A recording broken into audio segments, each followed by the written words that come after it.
Just below the line that splits the Earth in two, a country basks in equatorial light all year long. This country sits almost directly on the equator, giving it one of the most consistent climates on the planet. This rare positioning creates ideal conditions for lush rainforests, thriving oil palm plantations, and an explosion of tropical biodiversity. It is Malaysia.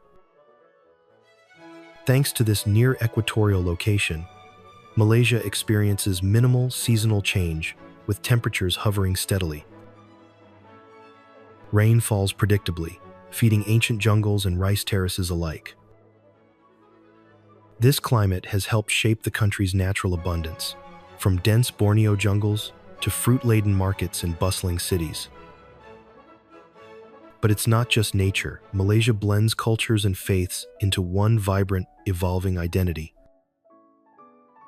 Before we dive deeper into this remarkable country, here's a quick challenge for you.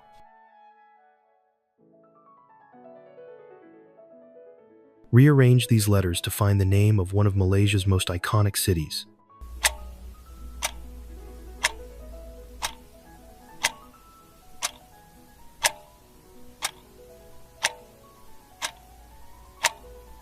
We have a hint.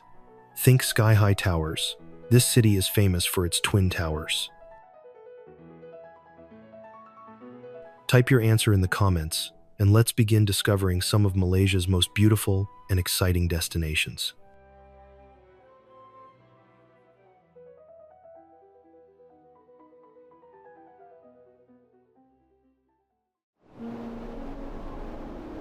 Where the sea hushes against the sand and ancient trees whisper in the wind, a northern stretch of Langkawi holds quietly to its timeless charm. Hidden from the bustle of more frequented shores, this tranquil coastline cradles both natural beauty and cultural memory, inviting visitors to linger where the land meets the Andaman Sea. Here lies Tanjung Rhu Beach, a place where solitude, soft sands, and heritage blend beneath a canopy of casuarina trees.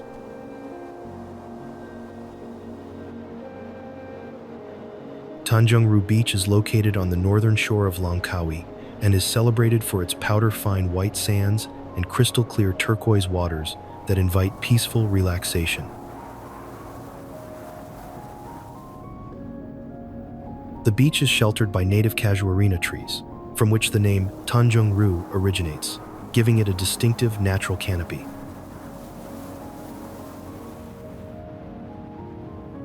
The sand at Tanjung Rhu Beach is smooth and pale, almost silvery under direct sunlight, and feels fine and cool beneath bare feet, even during the heat of the day.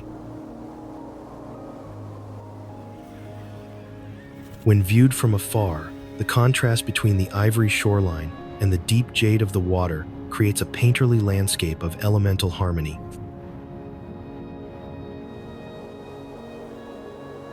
The beach stretches in a gentle crescent shape, with both ends tapering off into clusters of greenery and distant rock formations.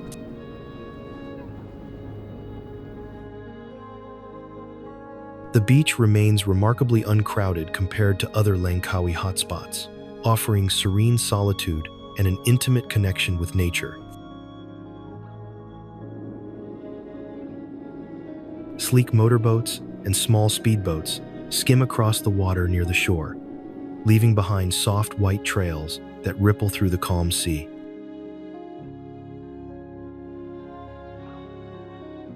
Mangrove forests and limestone cave systems flank the beach, enhancing its ecological diversity and inviting exploration. Historically, the area was an important part of local folklore and maritime trade, contributing to the wider heritage of Langkawi's coastal communities. Despite its luxury resorts, the beach maintains a harmonious balance between developed amenities and untouched landscape.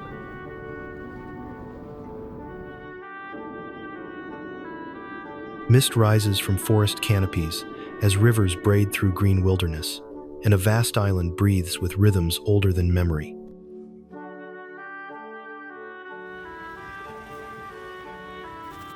Here, the land hums with life layered, untamed, and storied beneath skies that shift from monsoon to sun without warning.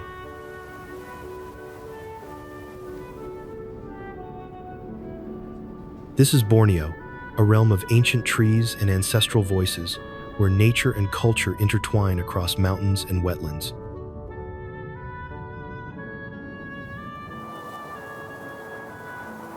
Under the equatorial canopy, Borneo reveals ancient forests, diverse cultures, and nature in primeval splendor.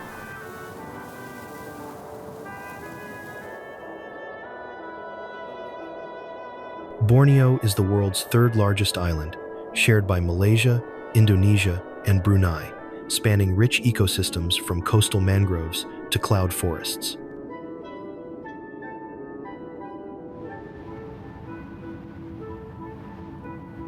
Sabah and Sarawak comprise Malaysian Borneo, which together host over 7 million residents across diverse ethnic communities and landscapes.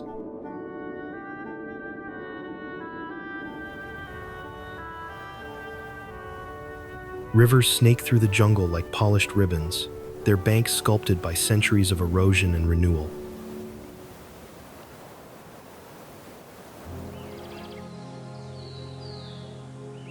Clouds often gather low above the treetops, cloaking the upper reaches in mist that adds mystery to the already primeval scenery.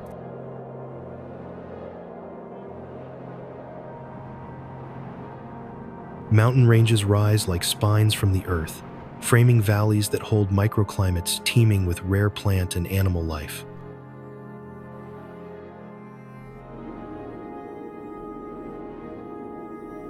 The island's coastline offers a softer contrast, with mangrove-lined estuaries and tidal flats merging seamlessly into forested inland reaches.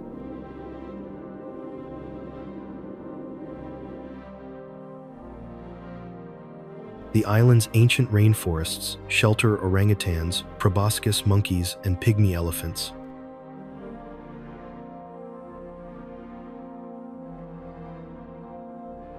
With their long, pendulous noses and pot-bellied forms, proboscis monkeys move through the treetops with surprising agility.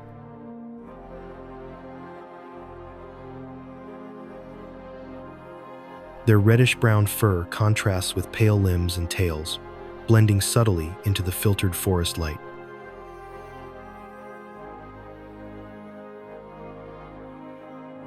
As a flagship species for conservation, they symbolize both the fragility and uniqueness of Borneo's lowland ecosystems.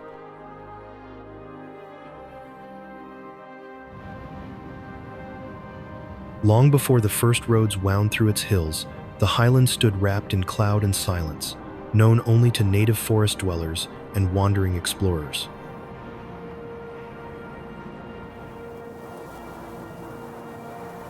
Today, this elevated sanctuary offers more than cool air. It promises a slower pace, a patchwork of tea gardens, and a rare glimpse of Malaysia's colonial past nestled in mountain mist.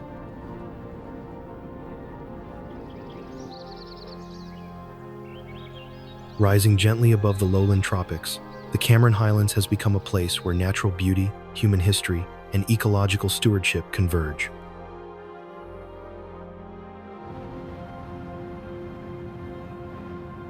Cameron Highlands was named after British explorer William Cameron and was later established as a colonial hill station in the 1942nd to escape Malaysia's tropical heat.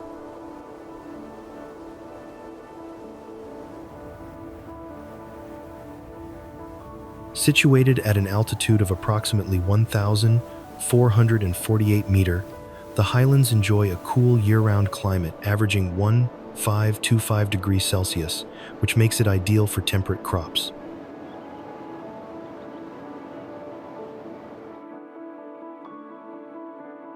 The tea farms in Cameron Highlands cover the rolling hills with long, curved rows that follow the natural contours of the landscape.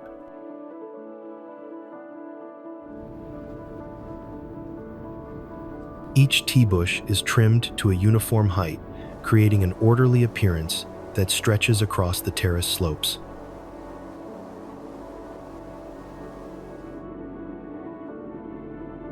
In the early morning, a light mist often hangs above the fields, and dew collects on the leaves, giving them a silvery shine under soft sunlight.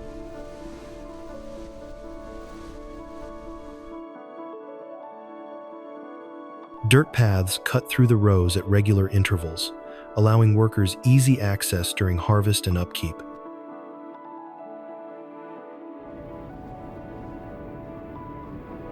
Viewed from higher ground, the plantations appear as neat green bands running along the hillsides, clearly shaped by careful planning and regular maintenance.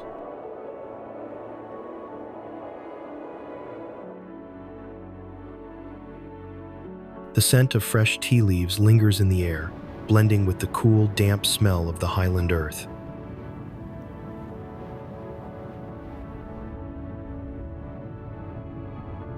Ecotourism is thriving, with visitors encouraged to join guided nature walks as part of conservation education.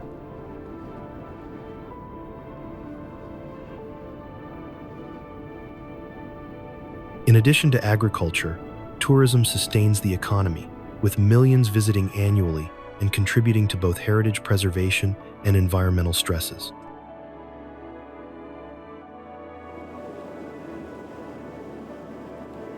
Conservation efforts by environmental groups are underway to protect its delicate montane ecosystem amidst increasing tourist influx.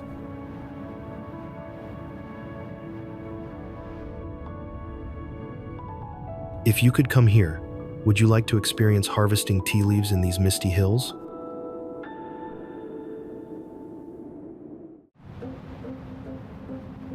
Rising above the treetops of a royal hill town, a gleaming dome catches the tropical light, flanked by minarets that pierce the sky with quiet dignity.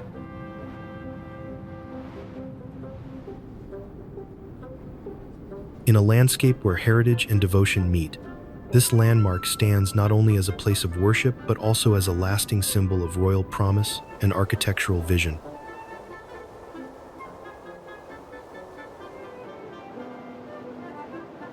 Such is the presence of Ubudiah Mosque, a masterpiece shaped by history, healed by faith, and admired for over a century.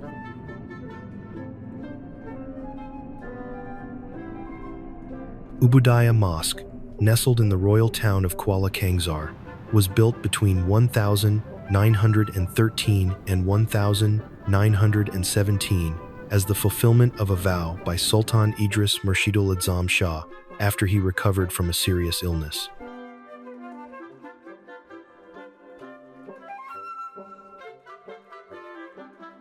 The mosque was designed by British government architect Arthur Benison Hubback, who embedded Indo-Saracenic revival, Mughal, and Moorish motifs into its majestic form.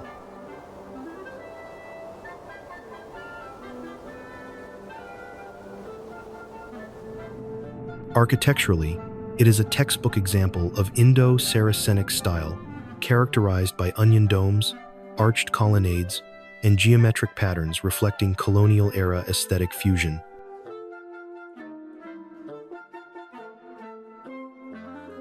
The mosque's white marble exterior gleams under direct sunlight, creating a striking contrast against the deep blue sky and surrounding greenery.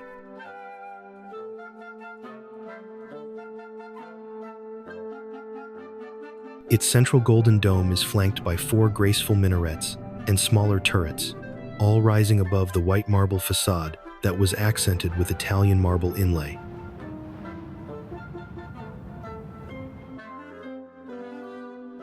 Ornamental finials and intricately carved cornices decorate the tops of the domes and minarets, adding delicate details to the bold architectural silhouette.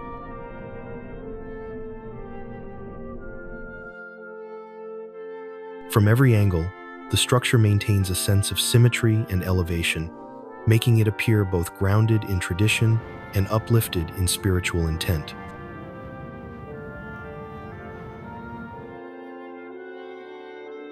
Ubudiah Mosque was gazetted as a protected national heritage site under Malaysia's Heritage Act of 2005, affirming its architectural and cultural significance.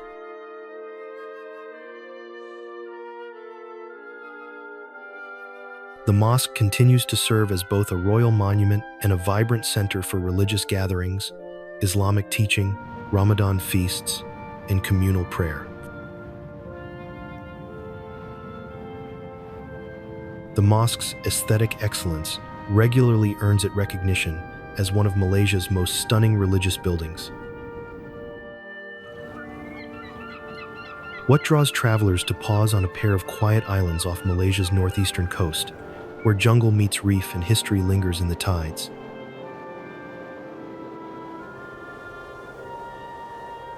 Once a modest waypoint for seafarers navigating the Malay Peninsula, these islands have become a destination in their own right, offering pristine waters and a slower way of life.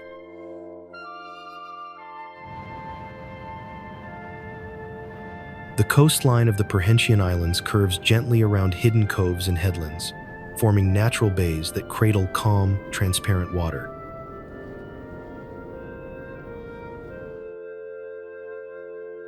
The sand is soft and pale, with a fine grain that remains cool underfoot even during the midday sunday.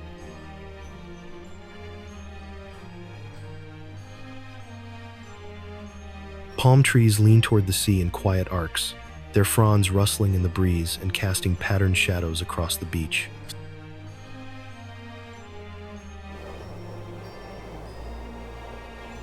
The archipelago lies within a gazetted marine park established in the early 1992, safeguarding its vibrant coral reefs and abundant marine life for ecotourists and divers alike.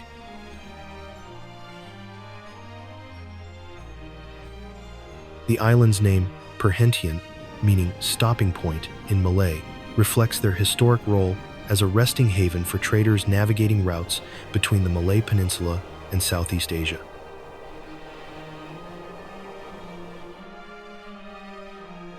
The jungle interior climbs steeply in some places, creating lush, uneven ridgelines that frame each beach with deep green walls of foliage.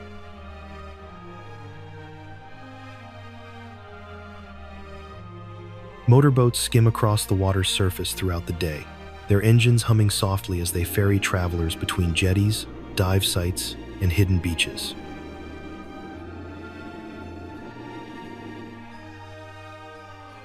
The islands emerged as a backpacker favorite in the late 20th century, drawing divers and budget travelers with affordable lodging and the promise of untouched natural beauty.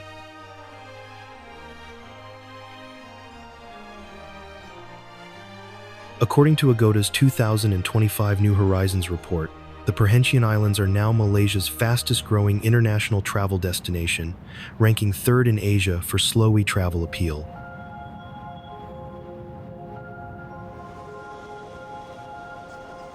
Off the shoreline, gentle waves break in rhythmic patterns, their foam dissolving quietly onto rocks and sand with each passing tide.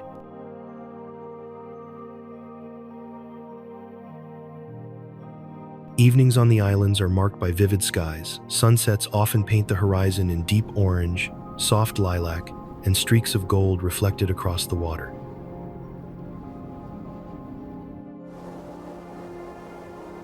Batu Caves is a karst limestone temple complex that was only known to locals until 1878, when explorer William Temple Hornaday brought it to international attention.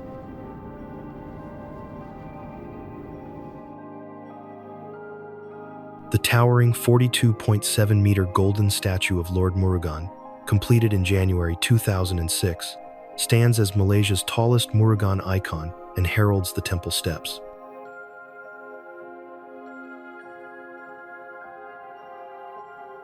The golden statue of Lord Murugan rises imposingly at the foot of Batu Caves, its surface gleaming under the tropical sun like a beacon of devotion.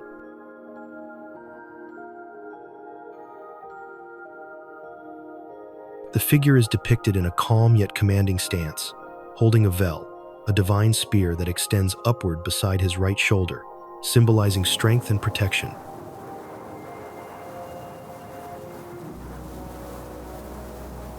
Fine detailing is visible across the entire sculpture, from the intricate lines of Murugan's crown to the ornate patterns along his ceremonial garments and jewelry.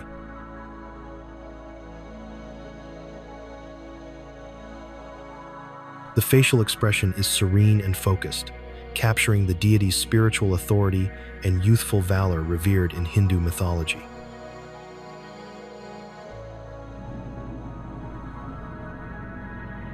From a distance, the statue's gold surface glows against the backdrop of green limestone cliffs, creating a striking contrast between human artistry and natural geology.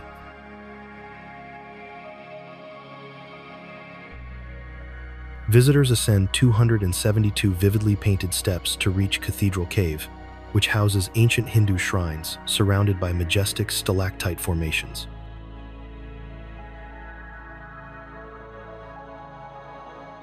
Troops of macaques roam freely across steps and platforms, adding both liveliness and caution to the visitor experience.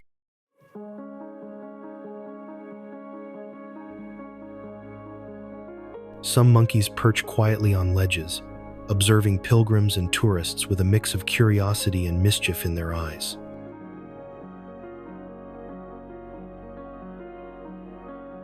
Their presence brings unexpected animation to the sacred atmosphere, often amusing visitors with their playful antics and expressive faces.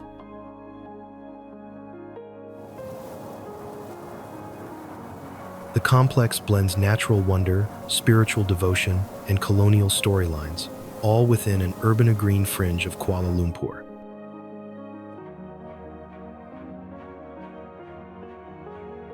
Visitor statistics suggest more than 1.5 million people visit Batu Caves annually, drawn by its sacred status and proximity to the capital.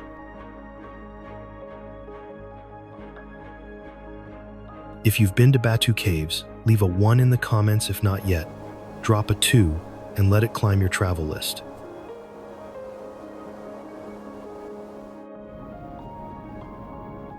As ferries approach Kua Jetty, visitors are greeted by the soaring silhouette of a 12-meter reddish-brown eagle statue, symbolizing Langkawi's name, which derives from the Malay words for eagle and reddish-brown.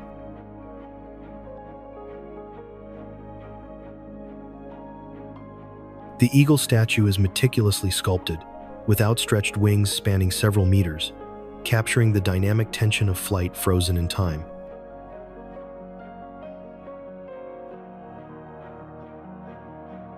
Constructed in 1996 on a star-shaped concrete plaza overlooking the Andaman Sea, the Eagle Square occupies roughly 19 acres and serves as a grand visual welcome to arriving guests.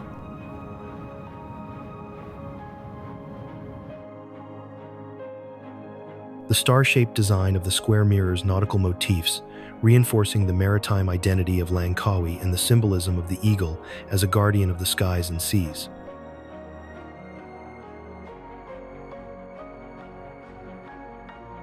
The sculpture stands against a backdrop of forested mountains and open sea, creating a striking contrast of natural beauty and human craftsmanship.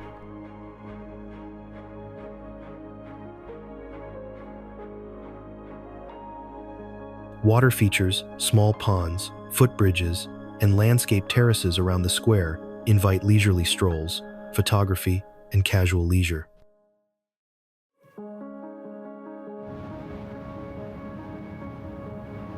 After dusk, subtle lighting transforms the eagle into a luminous landmark, casting reflections across the plaza and sea.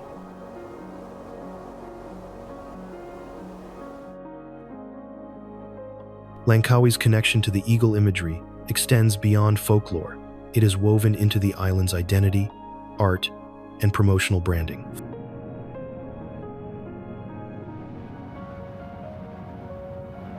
The square is designed to accommodate public events and local celebrations, reinforcing its role as a communal and cultural venue.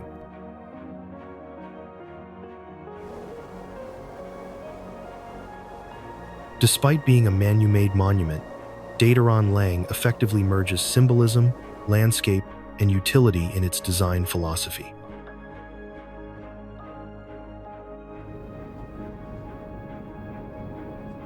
Beyond aesthetics, the square incorporates durable materials and wide-open spaces that accommodate both large crowds and everyday visitors without losing its sense of openness.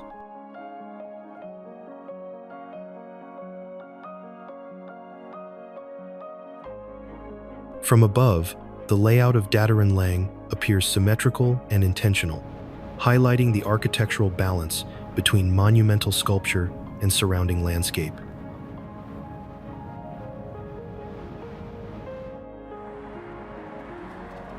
The Kota Kinabalu City Mosque is often referred to as the floating mosque because it appears to hover above the water, surrounded by a man-made lagoon along Likas Bay that mirrors its pristine white facade.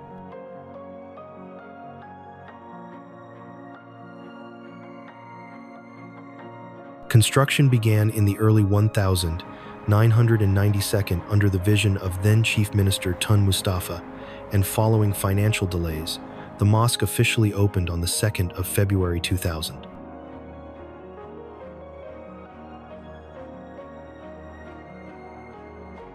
Designed to echo Medina's Nabawi Mosque, the structure features 4 graceful minarets and a striking dome glazed in blue and gold geometric patterns, projecting Islamic elegance into Kota Kinabalu's skyline.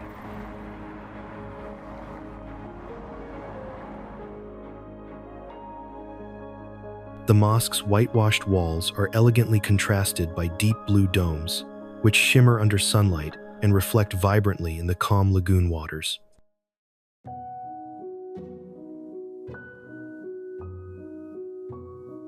Each of the 4 minarets rises with tapered grace, their slender forms crowned with golden finials that catch the light at dawn and dusk.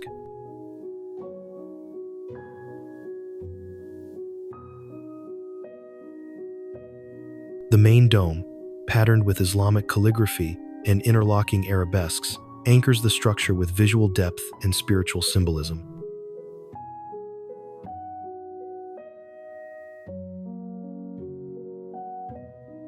The mosque's symmetrical layout and geometric precision reflect classical Islamic design principles, balanced with modern engineering.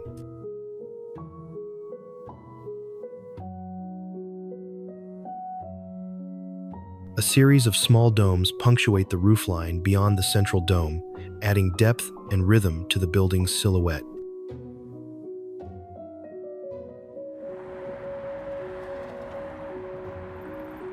The mosque can accommodate between 9,000 and 12,000 worshippers simultaneously, making it the largest mosque in Kota Kinabalu and a central hub for the state's Muslim population.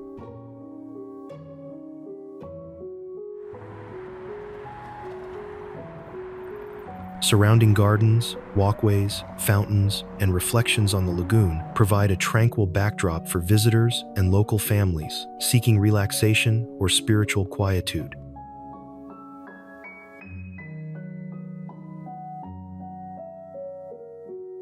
Given its photogenic setting, many tourists and local photographers use the mosque as a backdrop for wedding photos or sunset portraits.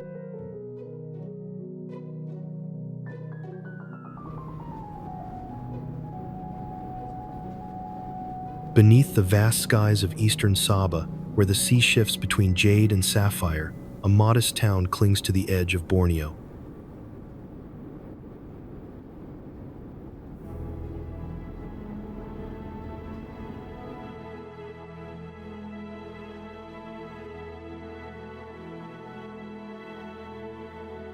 Wind and salt shape both the coastline and the lives of those who dwell there, where traditions endure atop fragile ecosystems.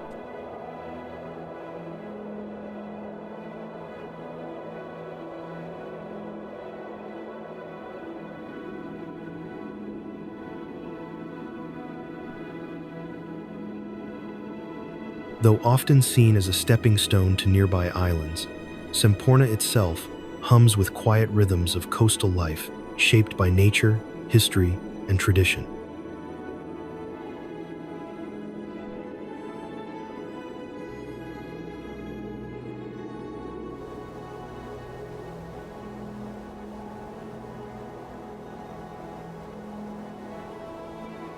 Semporna is a scenic coastal town on Sabah's eastern tip that serves as the gateway to world-class dive destinations such as Sipadan and Mabul Island, drawing marine enthusiasts from around the globe.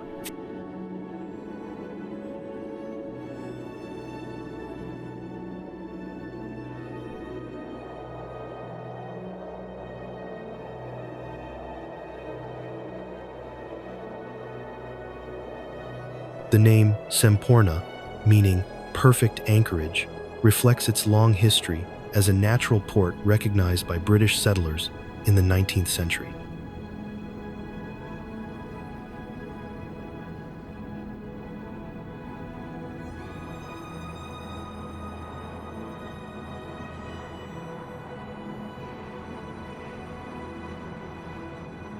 Color saturates the coastal edge of Semporna, where timber houses on stilts stretch across tidal flats like threads linking land and sea.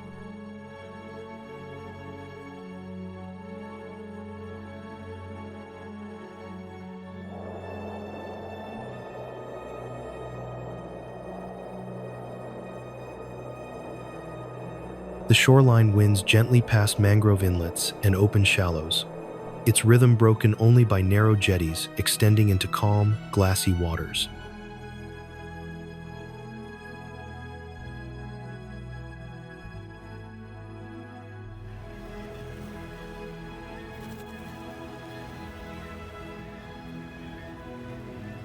From above, the entire settlement seems woven into the coastline, hugging the curving bay in a tapestry of corrugated rooftops and winding lanes.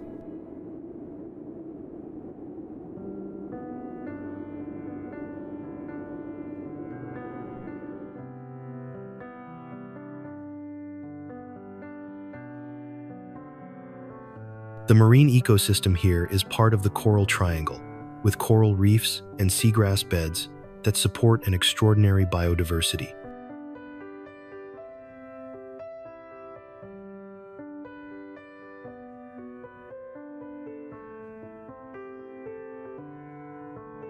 Scuba divers descend into Semporna's warm waters to find themselves immersed in a world where visibility stretches for meters and every direction reveals new marine wonders.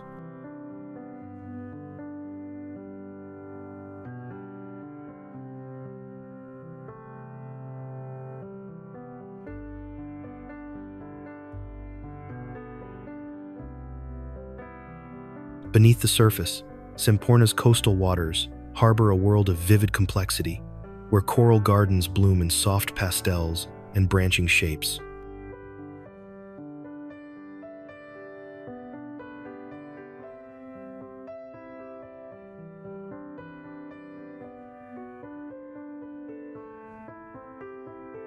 Green sea turtles glide slowly through the shallows, their movements unhurried as they forage among seagrass beds swaying gently with the currents.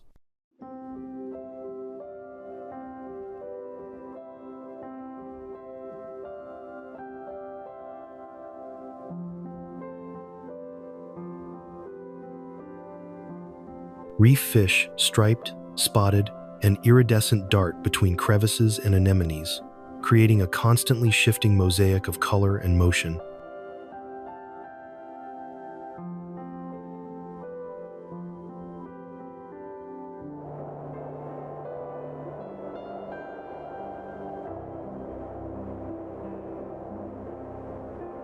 Community-led reef restoration efforts such as deploying reef stars and coral fragments on nearby islands exemplify local commitment to ecological renewal.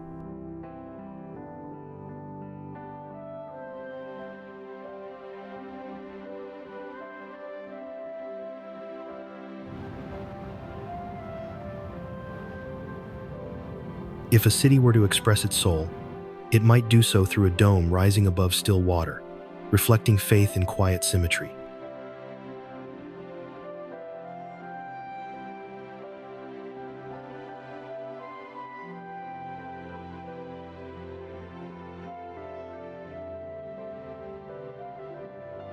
In Putrajaya, that expression takes the form of the Putra Mosque, where rose-tinted stone and soaring arches anchor a vision of spiritual modernity.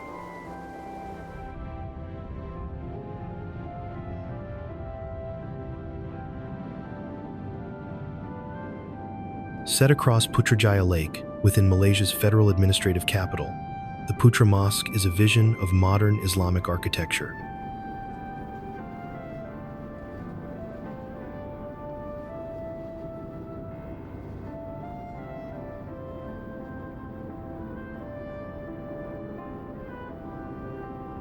Constructed between 1997 and 1999, it was envisioned as the spiritual centerpiece of Putrajaya's planned urban design.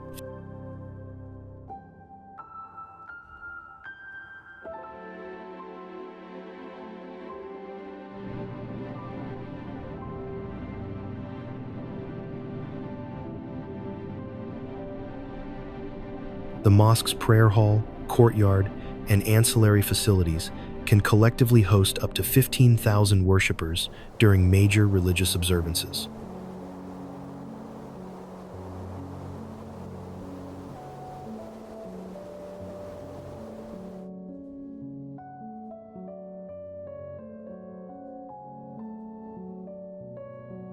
Architecturally, it draws inspiration from modern, Mamluk, and Moorish styles, melding Middle Eastern sensibilities with Malaysian aesthetics and urban planning in Putrajaya.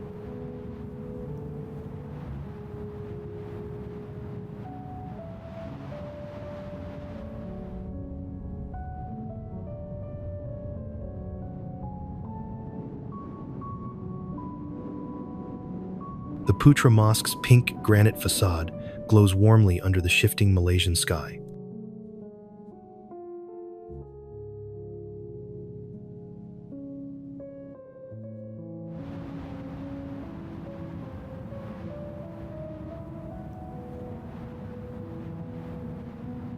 Delicate arabesque carvings frame the entranceways, where geometric patterns and floral motifs echo Islamic artistic traditions with a distinctly local interpretation.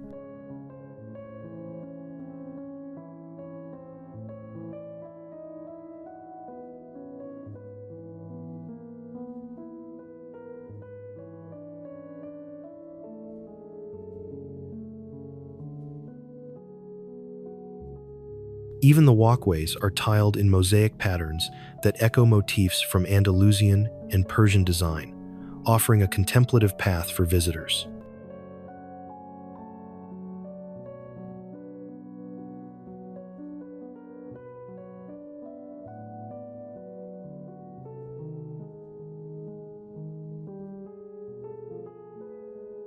Its single minaret rises about 116 meters high, serving as a dominant tableau aligned with civic vistas and Putra Square under imposing skylines.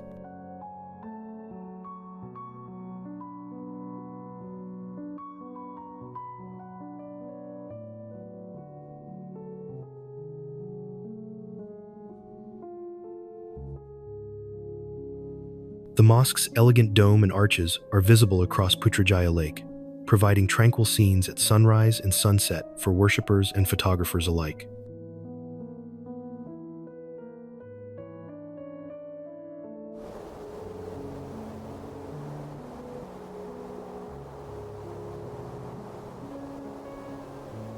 The mosque serves a congregational mix of civil servants, residents, and tourists, drawn by its architectural sophistication and lakeside ambiance.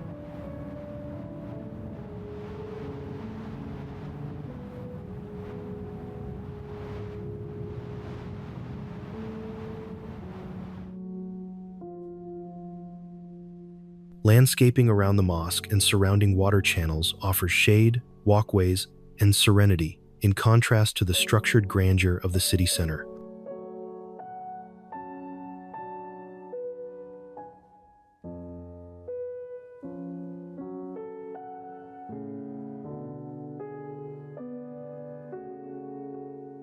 Its design extends beyond function to convey Malaysia's aspiration of blending modern governance, religious identity, and visual harmony.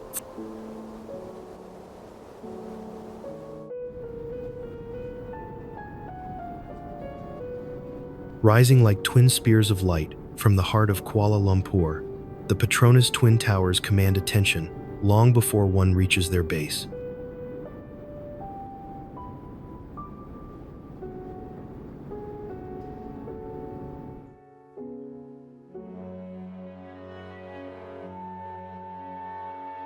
Their silvery sheen, geometric precision, and Islamic-inspired design echo Malaysia's pursuit of modernity without abandoning its cultural soul.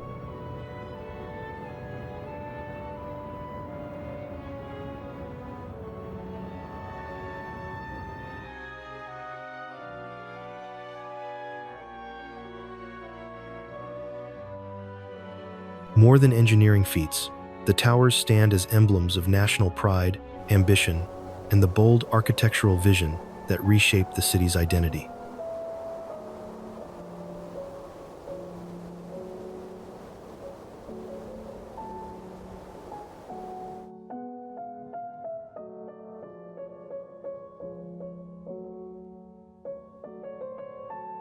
The Petronas Twin Towers soar to 452 meters above the Kuala Lumpur city center, dominating the skyline with their gleaming steel and glass facades that reflect modern Malaysian progress and Islamic artistic tradition.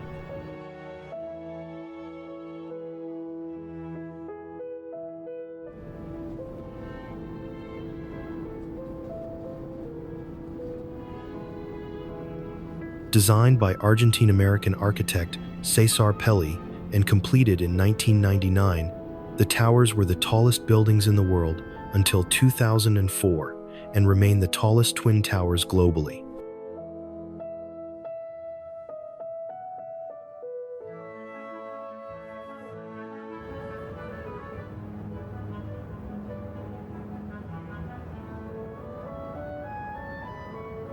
Each tower features an 88-story structure with a sky bridge linking the 41st and 42nd floors. This double-decker interconnection is the highest two-story bridge on the planet.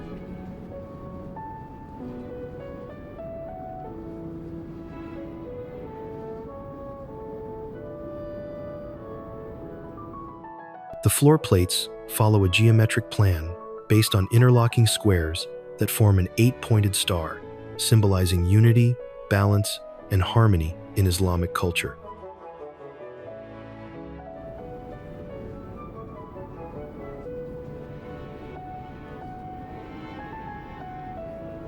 Clad in 33,000 stainless steel panels and 55,000 glass panels, the towers not only resist tropical weather, but also shimmer beautifully in the light.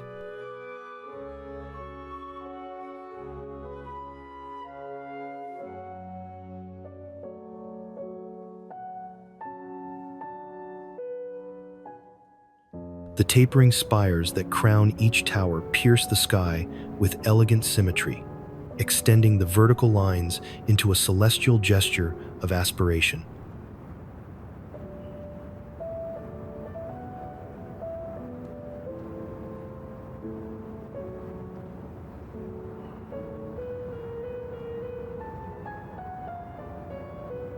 The tower's exteriors appear soft at a distance but reveal sharp craftsmanship up close, where material and geometry intersect with symbolic intent.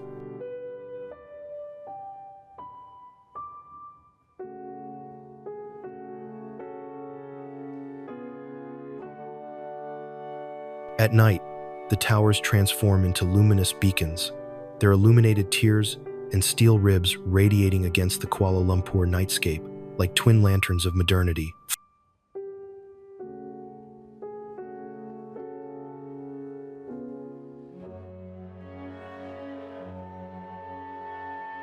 Millions of visitors flock to the towers annually, drawn by the observation deck's sweeping city views and cultural programming in adjacent attractions.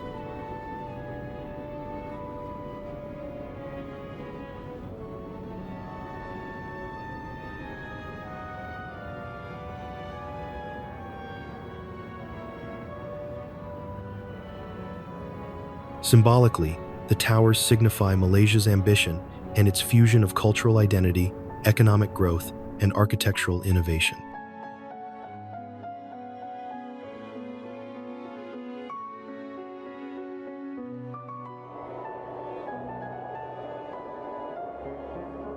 Long before its summit pierced the clouds, Mount Kinabalu stood tall in the imagination of those who lived in its shadow, venerated not merely as a peak, but as a sacred presence.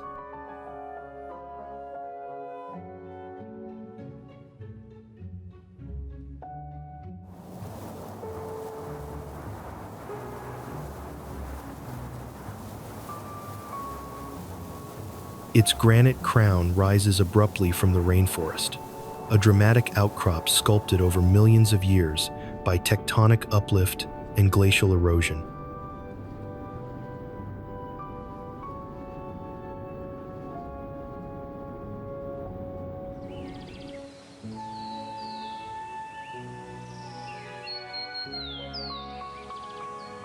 Mount Kinabalu, standing 4,095 meter tall in Sabah, is the highest mountain between the Himalayas and New Guinea, revered for its sacred nature and breathtaking biodiversity.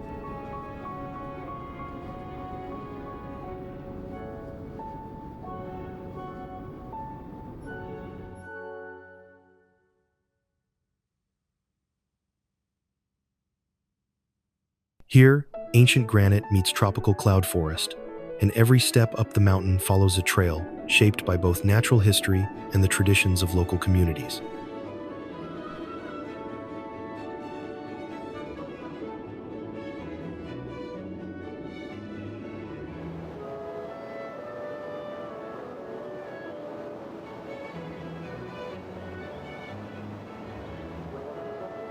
Lower slopes are veiled in lush moss forests, while higher altitudes give way to barren stone, wind-scoured plateaus, and alpine flora.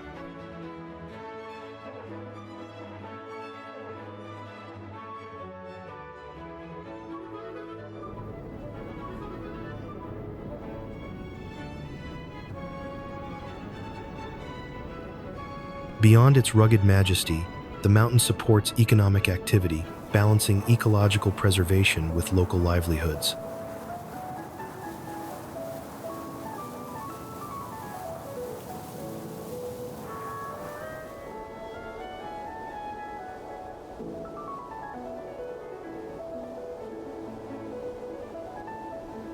The mountain's name derived from Dusun, Kinabalu, meaning revered place of the dead, reflects its spiritual significance among indigenous populations.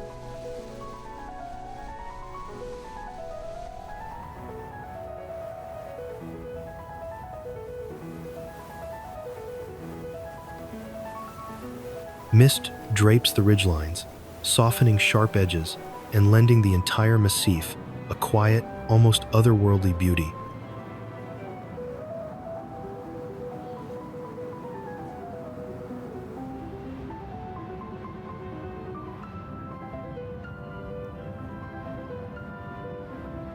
Small villages nestle at the mountain's base, their rooftops catching the first and last light that grazes Kinabalu's slopes each day.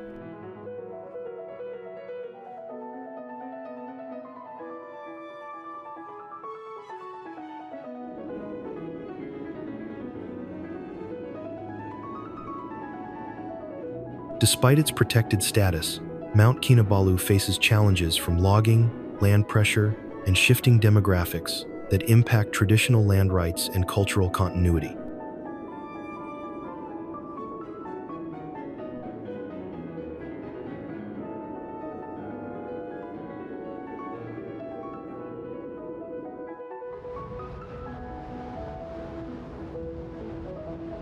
Off the west coast of peninsular Malaysia, there lies an island where the days unfold without hurry and the tide sets the rhythm for daily life.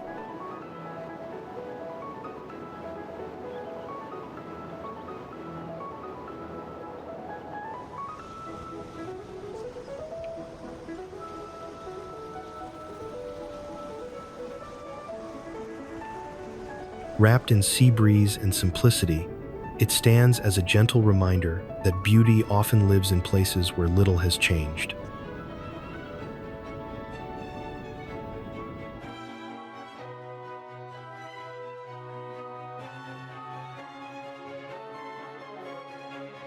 Pangkor's coastline curves in quiet arcs, where palm-fringed coves and rocky headlands break the horizon in gentle undulations.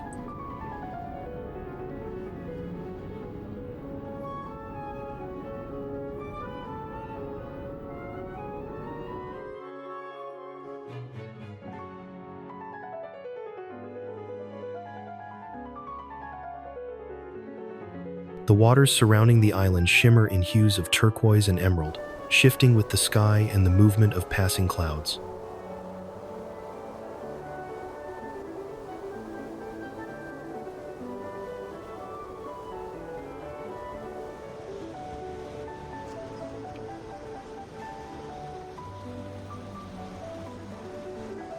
Gentle waves kiss the shoreline with a steady rhythm, their retreat leaving behind trails of foam that shimmer beneath the island's soft light.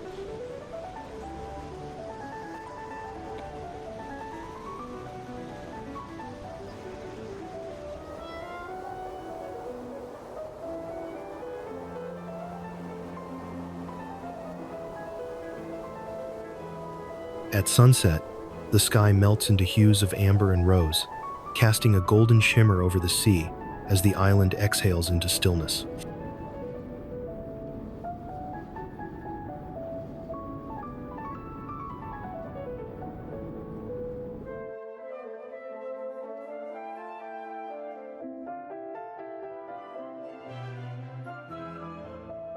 A floating mosque rises gracefully above the water's edge, its white walls and domes mirrored in the calm, brackish tide below.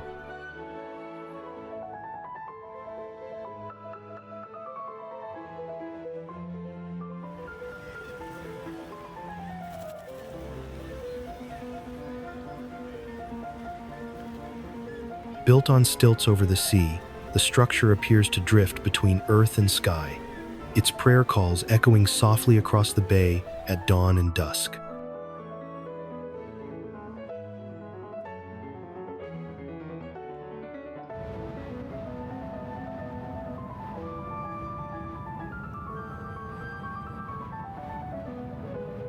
Small villages on the island cluster near the shoreline, their homes built with time-worn timber and tin roofs that echo decades of coastal living.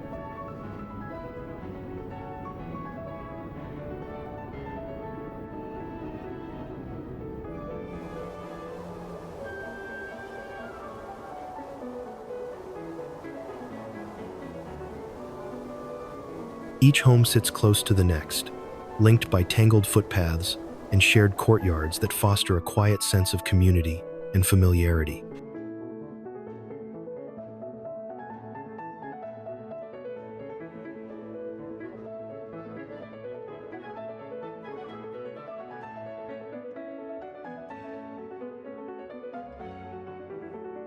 Fishing boats glide slowly across the horizon at dawn, their wooden hulls casting long reflections on the still waters.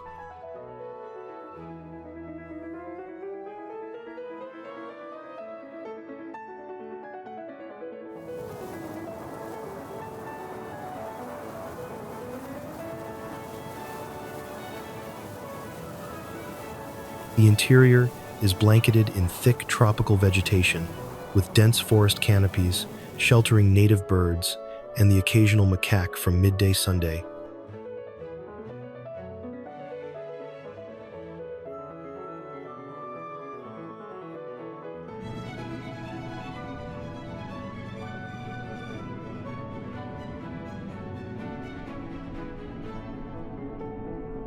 Open-air verandas and modest dwellings blend seamlessly into the landscape, creating an environment that feels more like a village than a tourist destination.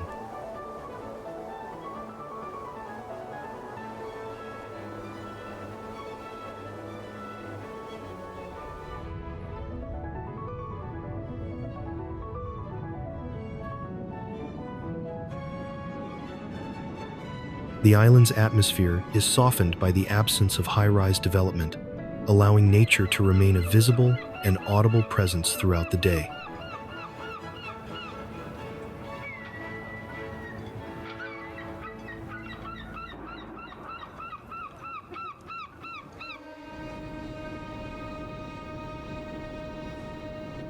At the heart of peninsular Malaysia, where old trade routes once threaded through jungle and river, a capital city has risen.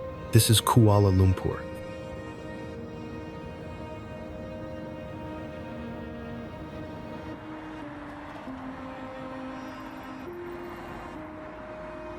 Kuala Lumpur, originally a tin mining settlement at the confluence of the Klang and Gombak rivers in the 1852nd, has evolved into a modern multicultural capital and business hub.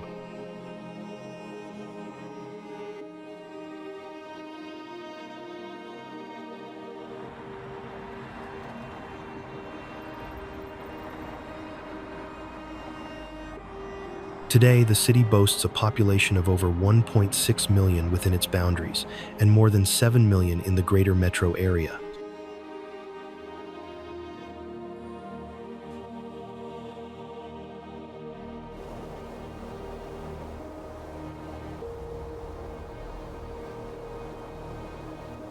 KLCC Park was designed by Brazilian landscape architect Roberto Burle Marx and features native trees and ample green space amid urban density.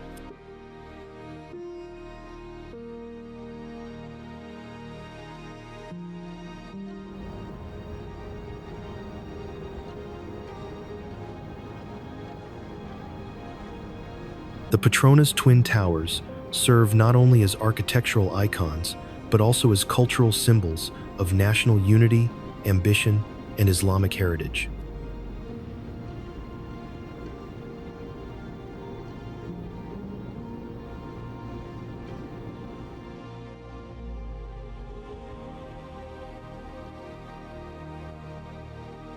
The Menara Kuala Lumpur Tower rises above the city at 421 meters. Its slender silhouette crowned with a gleaming spire that blends Islamic motifs with contemporary design.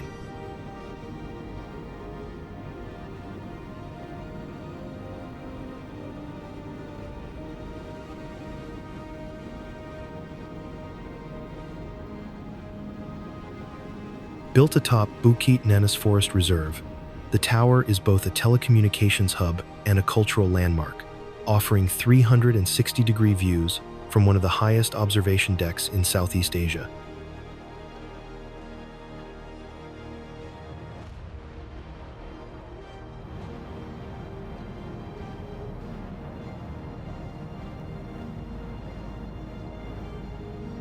Development in Kuala Lumpur continues alongside preservation efforts, maintaining heritage districts while expanding infrastructure and green zones like KLCC Park.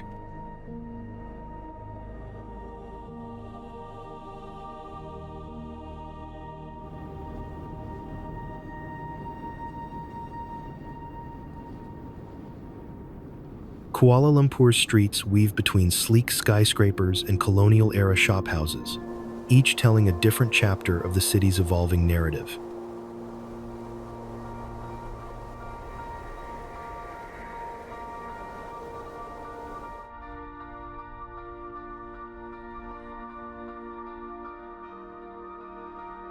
The city's public transport and urban layout support its role as a regional business, finance, and tourism center.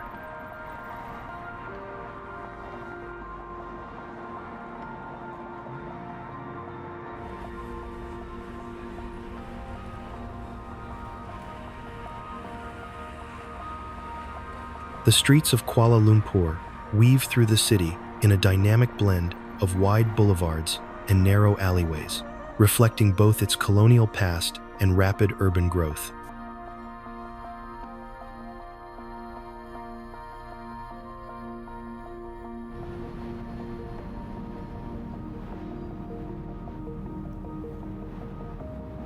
The city balances rapid modernization with cultural identity, embedding Islamic motifs into modern architecture and integrating nature into urban space.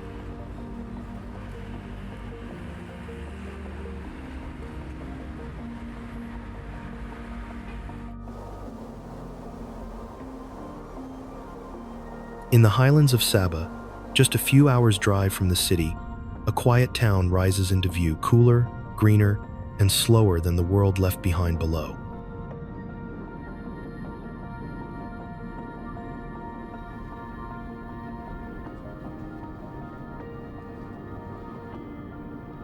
Built along the slopes of the Crocker Range, Kundasang welcomes visitors with rows of vegetable farms, swirling morning mist, and the scent of earth after rain.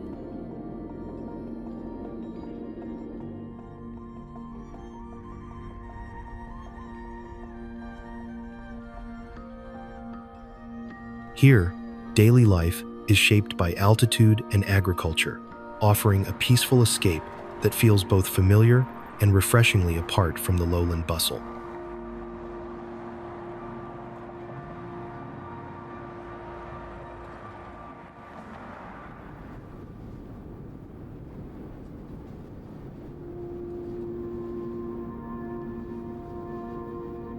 Perched at approximately 1,900 meters above sea level in the Crocker Range, Kundasang is often likened to a highland oasis, its cool mist and sweeping vegetable terraces.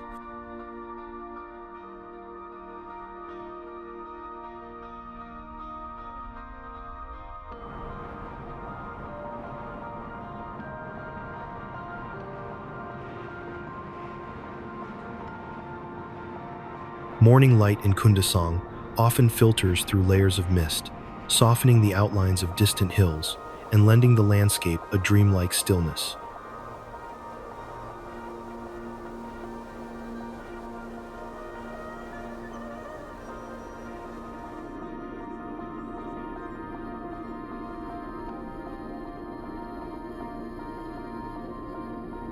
Terraced fields ripple across the slopes in shades of green and gold, their tidy rows mirroring the contours of the mountain's embrace.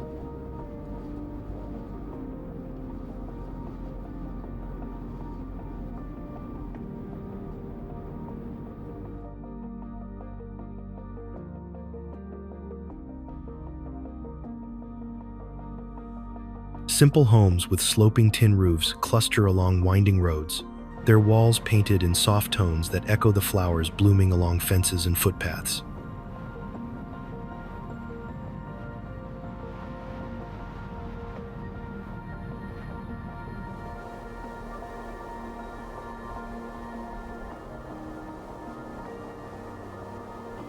Unpaved lanes curve through farmland and hamlets, connecting families who've lived on these hillsides for generations.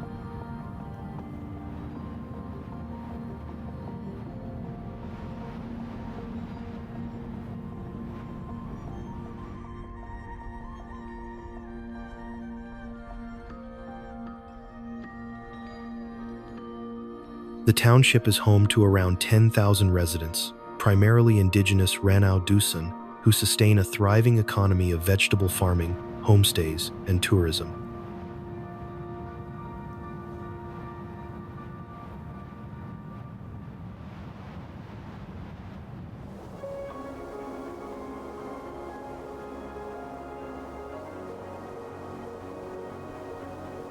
A recent feature emphasizes that Kundasang remains the ideal weekend getaway from Kota Kinabalu, thanks to its cool climate and lush green vistas.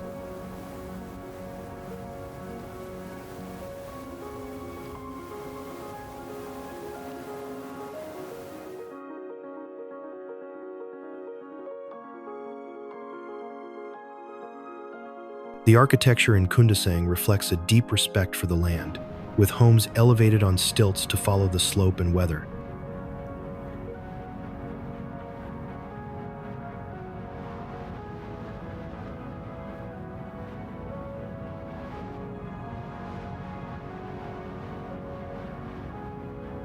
The surrounding mountains rise and fall in gentle waves, giving Kundasang a panoramic serenity that shifts with the light and the clouds.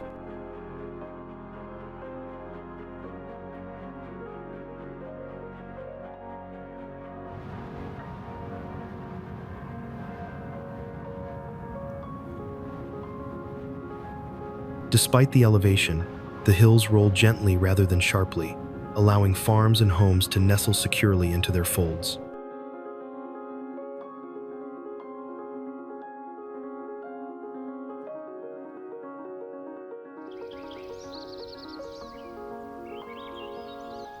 Nestled atop Robson Hill, Thean Hou Temple's six-tiered red pavilions offer sweeping city panoramas, rising above Kuala Lumpur's urban sprawl.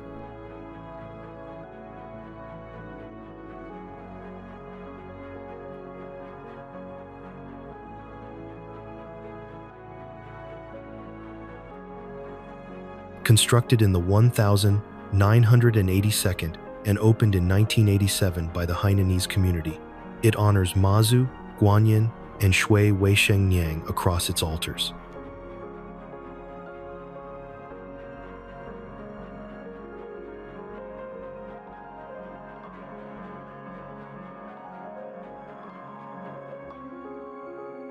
Architectural grandeur radiates through dragon-adorned roofs, ornate pillars, and hanging lanterns that blend Buddhist, Taoist, and Confucian symbols.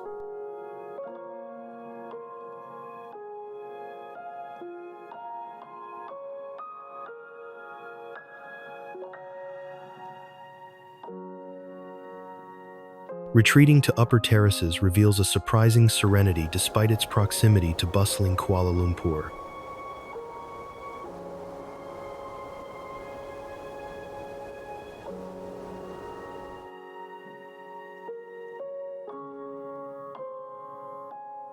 Lantern festivals and lion dances animate temple grounds during major events, fostering communal spirit.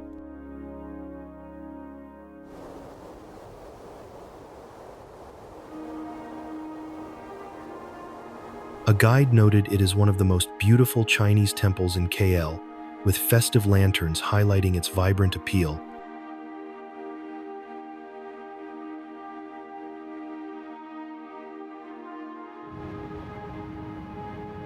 Nowhere else in Malaysia does the weight of royal legacy rest so gently beside riverbanks as it does in Kuala Kangsar.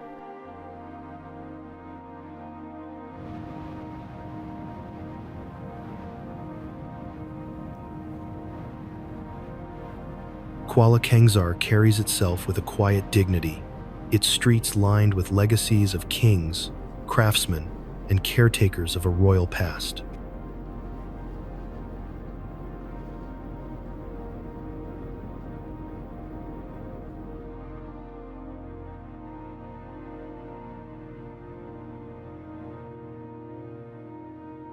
Though modest in size, the town's history is woven into the very banks of the Perak River, where heritage, ceremony, and culture continue to unfold with grace.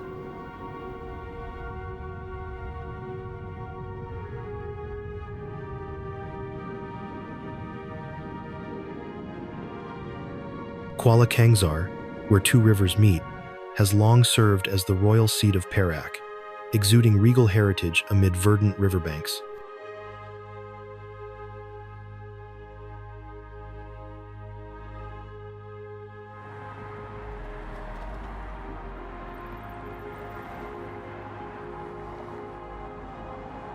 Shaded boulevards curve gently beneath towering rain trees, their arching canopies creating cool tunnels of dappled light through the afternoon heat.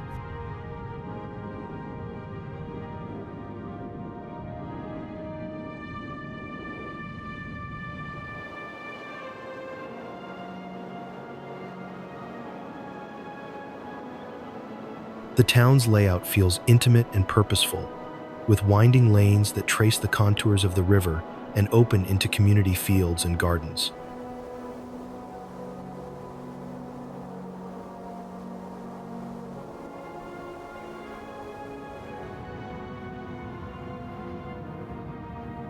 The town is home to about 40,000 residents, featuring a tapestry of royal dignitaries, artisans, and educators rooted in tradition.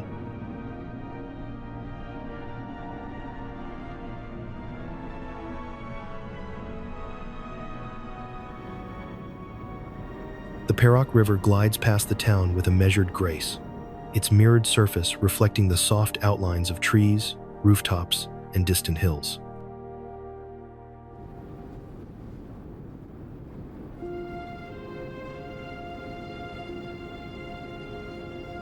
The colonial Victoria Bridge, built to commemorate Queen Victoria, is now a scenic landmark across the Perak River.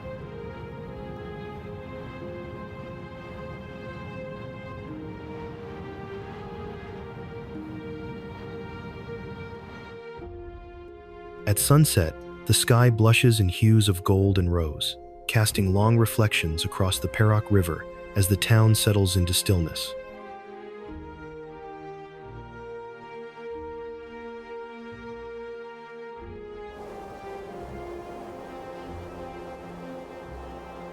Far from mainland bustle, where sea and sky blur into shades of turquoise, a tiny island floats quietly on Sabah's southeastern fringe.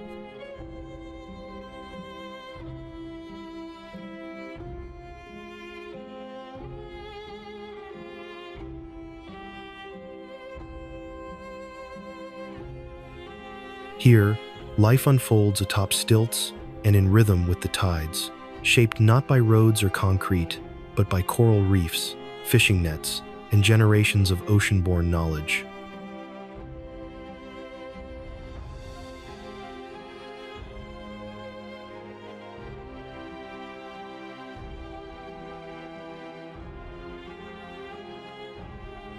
Mabul Island, just 0.2 square kilometer in size, is a colorful maritime village that anchors the region's legendary muck diving scene for macro enthusiasts worldwide.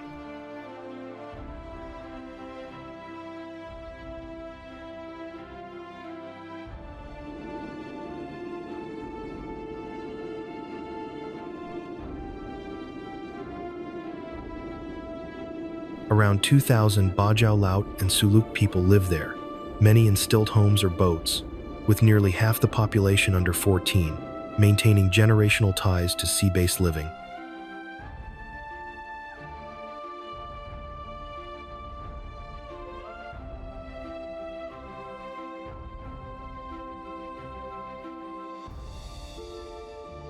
Limited infrastructure challenges like basic water and waste systems have inspired NGOs to support coral restoration and environmental stewardship.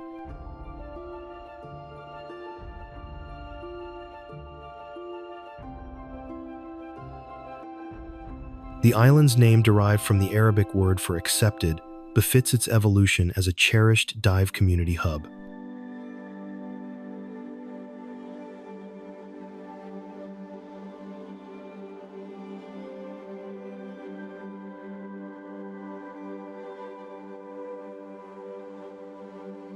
Though tourism supports livelihoods, Mabul's informal economy remains vulnerable without formal governance or local investment.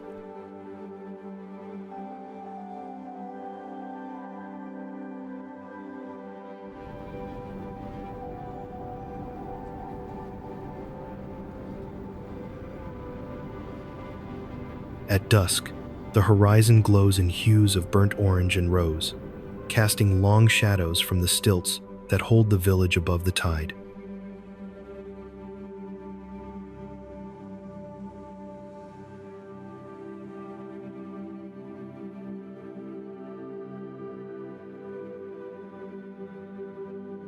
The wooden stilts of homes catch the fading light, casting long shadows over the water below.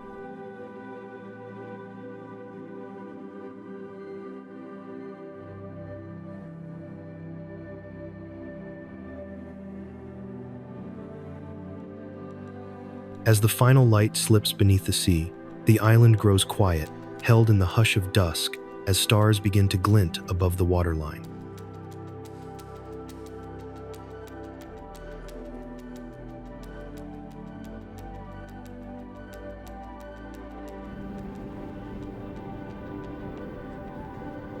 On a stretch of coast where jungle-covered mountains meet the South China Sea, a city has quietly grown into one of Borneo's most dynamic crossroads of nature and culture.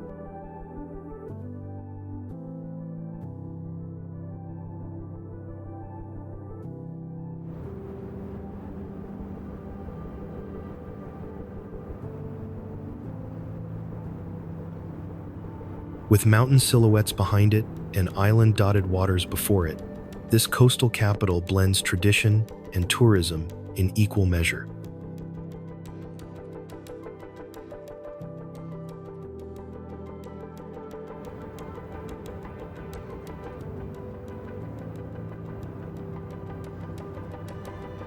Positioned along the northwest coast of Sabah, Kota Kinabalu, locally known as KK, offers sweeping views of the South China Sea and the verdant Crocker Range.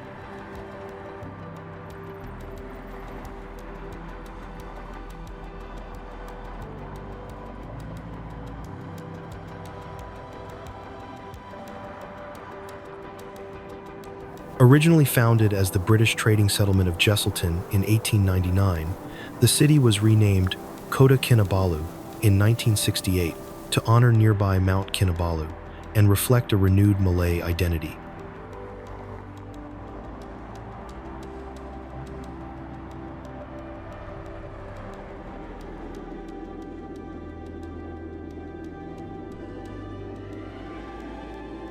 The city's skyline rises gently from the coastline, with low and mid-rise buildings arranged between hills and sea, giving it an airy and open silhouette.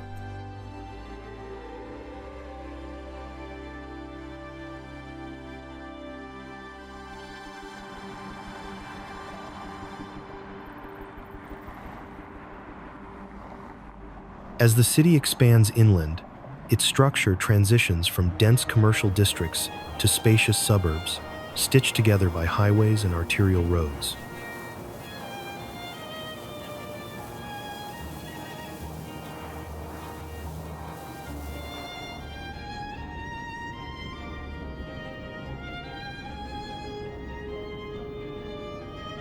Kota Kinabalu's coastal location allows sea breezes to move freely through its grid of wide avenues and narrower residential lanes, keeping even busy areas surprisingly breathable.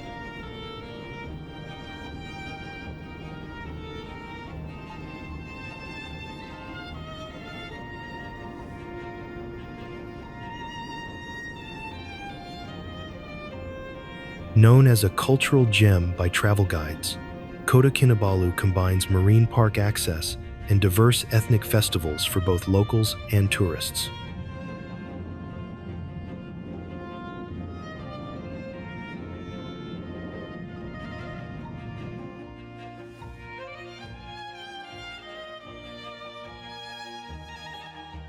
A local study found that tourism development positively reinforces social cultural identity, with programs on dress, dance, and ritual aiding cultural preservation amid growth.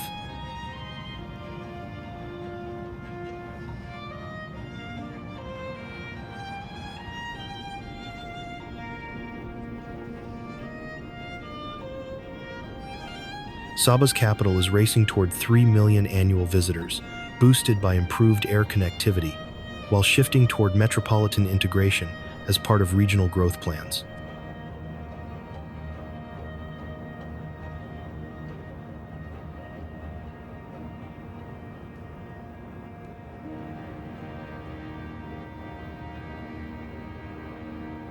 Buildings are spaced in a way that allows the sky to remain a visible part of daily life, giving even the busiest areas a sense of airiness.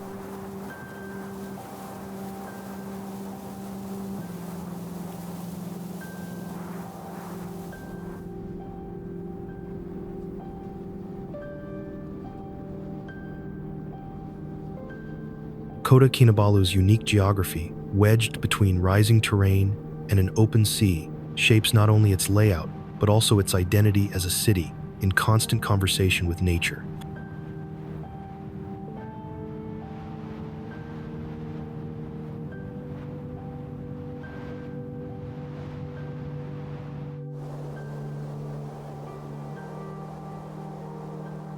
From the edge of Kuala Lumpur's sprawl, a different kind of city rises not from centuries of trade or riverside settlements, but from blueprints drawn with digital futures in mind.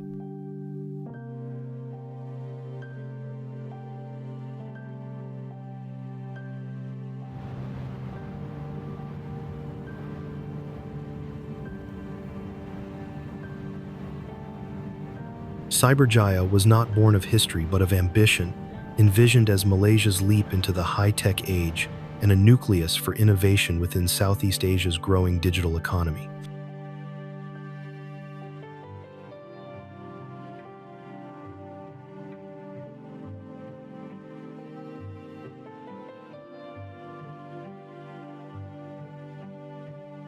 Conceived in the mid-1992 as the heart of Malaysia's multimedia supercorridor, Cyberjaya was envisioned as a futuristic tech city to rival Silicon Valley and embody national high-tech aspirations.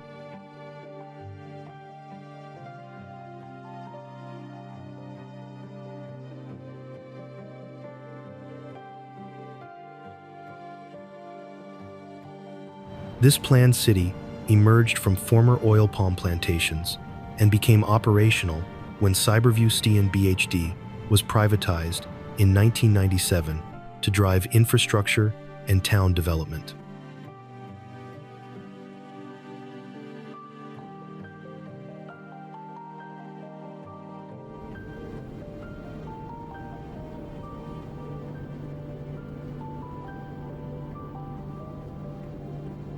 Sleek glass buildings rise modestly above manicured lawns, echoing a vision of quiet efficiency rather than architectural excess.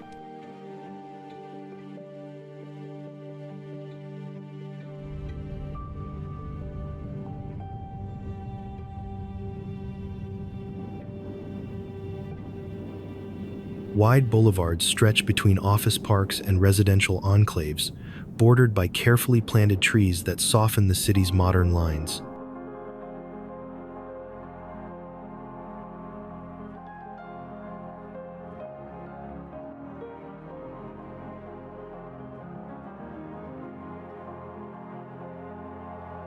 Curved roads and traffic circles define the cityscape, lending an organic flow to a place built entirely from structured design.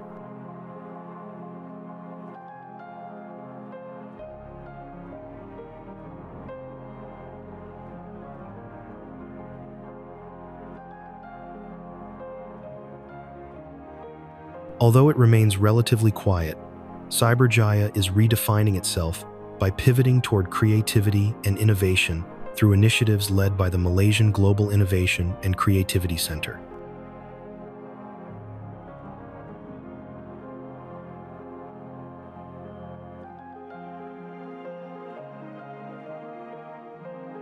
The city's layout features clusters of low-rise office buildings around landscaped lakes and roundabouts, reflecting its smart city ethos, albeit with sparse pedestrian life.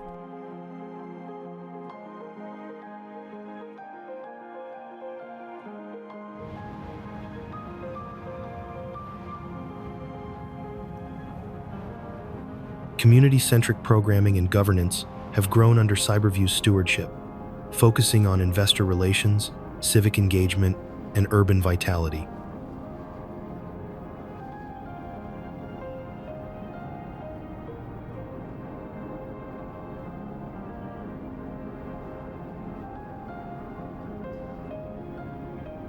Today, Cyberjaya is home to more than 86,000 residents, including 40% expatriates, indicating both demographic diversity and an ongoing mission for urban identity.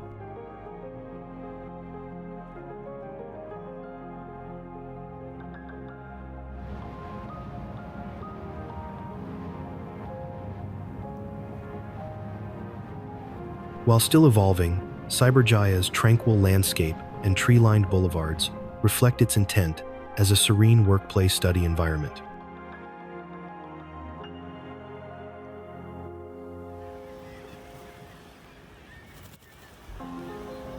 Hidden on the northern coast of Langkawi, near Datai Bay, Pasir Tengkorak, literally Skull Sand Beach, offers fine white sand, clear blue water, and a rainforest backdrop.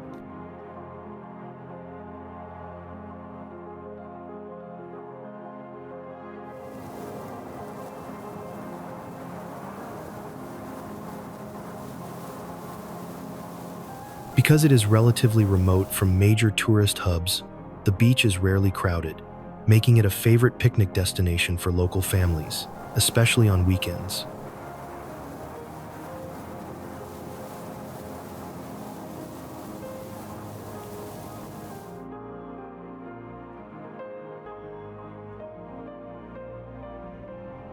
Rock formations dating back over 500 million years flank the beach, and some local myths suggest they resemble skull-like shapes that inspired the sand's name.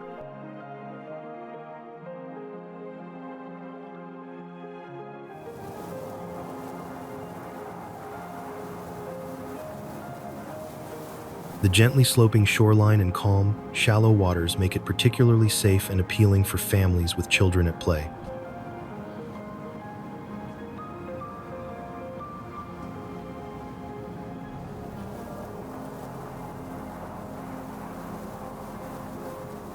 There are no motorized water sports or loud beach vendors, which helps preserve tranquility and keep the marine environment undisturbed.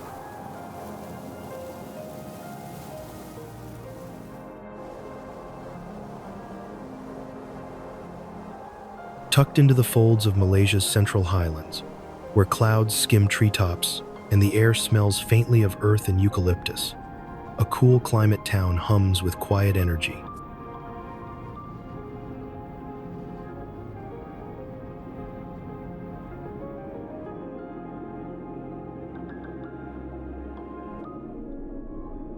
Here, the rhythm of daily life rises with the mist and settles beside rows of crops and guest houses perched along green slopes.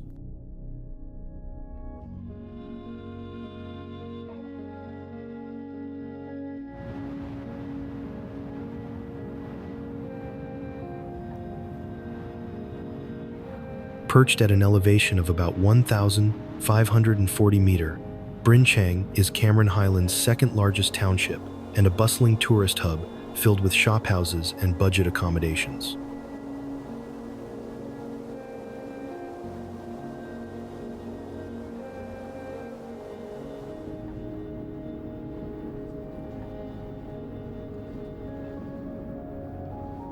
The town lies near the summit of Gunung Brinchang and serves as a gateway to iconic attractions such as the Mossy Forest and Bo Sungay Palace Tea Plantation.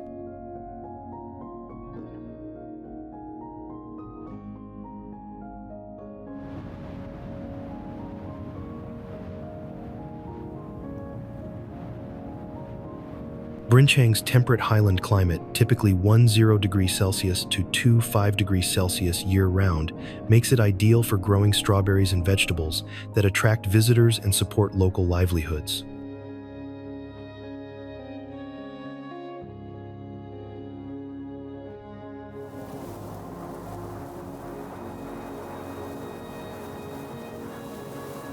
Waterfalls near Brinchang tumble down mossy cliffs and fern-covered ledges, their clear streams fed by highland rains and drifting cloud banks.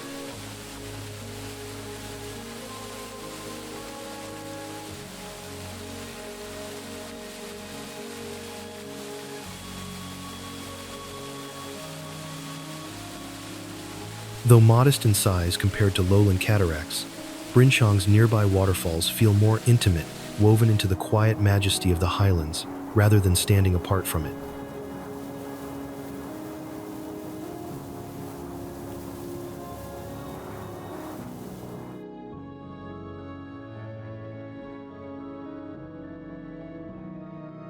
Visitors come to experience Brinchang's mix of colonial-era Tudor-style inns, strawberry farms, and tea row panoramas that define the highland charm.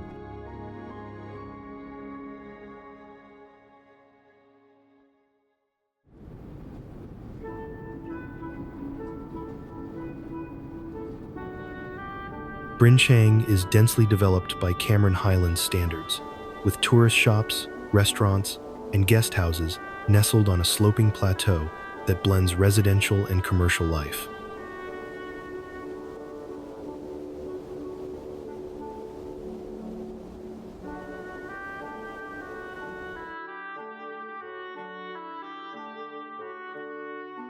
In a place once known for its solitude and chilly reprieve, steel and glass now rise beside ferns and orchids, reshaping the highlands into something both unexpected and inevitable.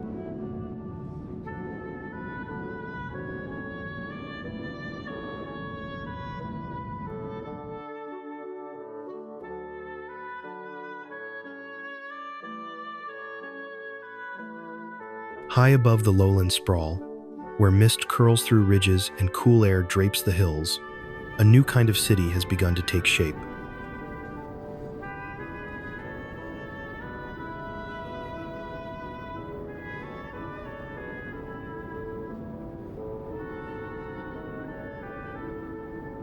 What once stood as a quiet escape from tropical heat has, over time, become a showcase of modern ambition rising from ancient forested slopes.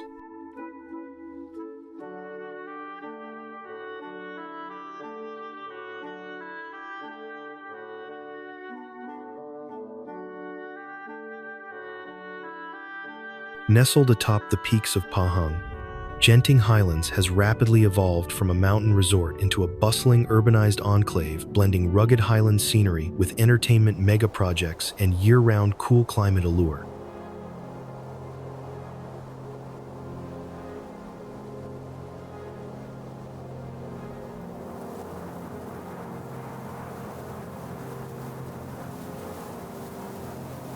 Now projected to house over 736,000 people, based on completed residential projects and Malaysia's average household size, Genting is approaching city-scale population density.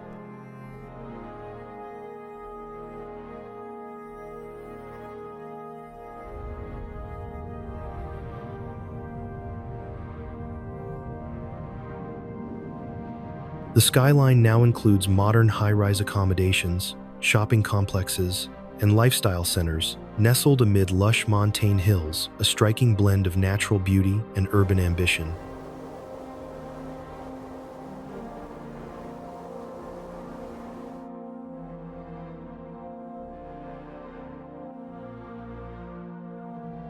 Soft ridgelines cradle the city in layers of evergreen, where cloud banks drift between towers and treetops with equal familiarity.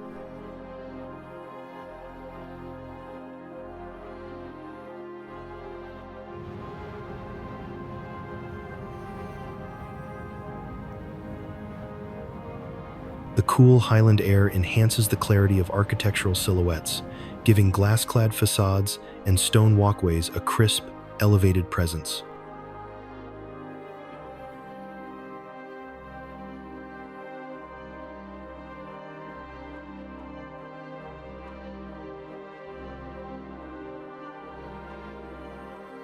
City blocks cascade gently down the slopes, adapting to the contours of the terrain and lending the streetscape a sense of fluid motion.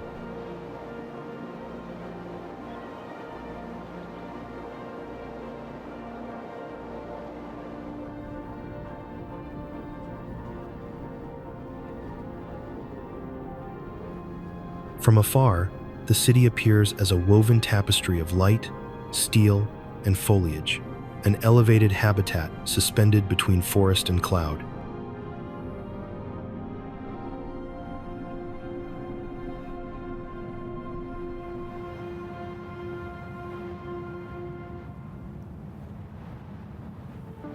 Despite ongoing growth, the city still retains pockets of mist-shrouded forests, offering serene walking trails.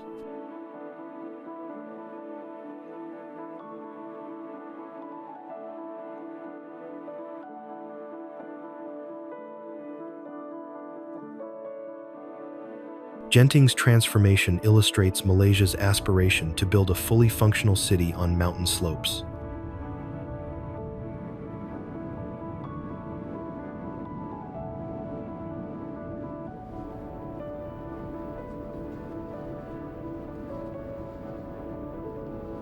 The rise of innovation hubs, themed entertainment, and wellness retreats signals a shift from purely resort culture towards sustainable lifestyle urbanism.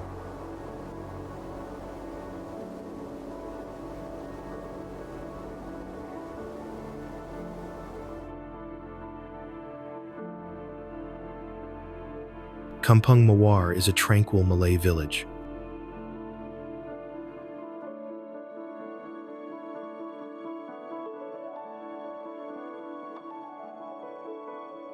Just beyond the village lanes, the rice fields unfold in orderly grids, their borders stitched with narrow footpaths and slender irrigation canals.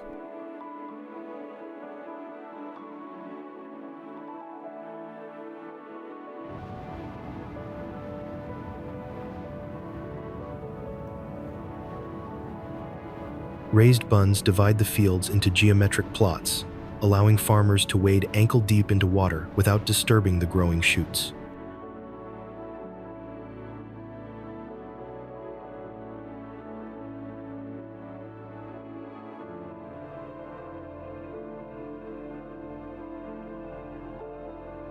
The land is cultivated using traditional rotational methods, with some plots planted while others rest fallow, allowing the soil to regenerate naturally between growing cycles.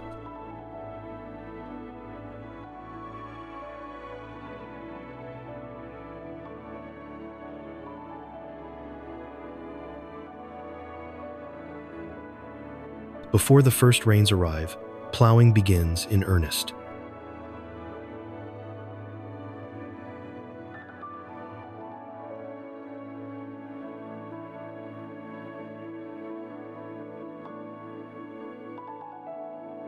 Some farmers now use compact motorized tillers, their whirring blades mixing tradition with necessity, especially where the soil is denser or time is short.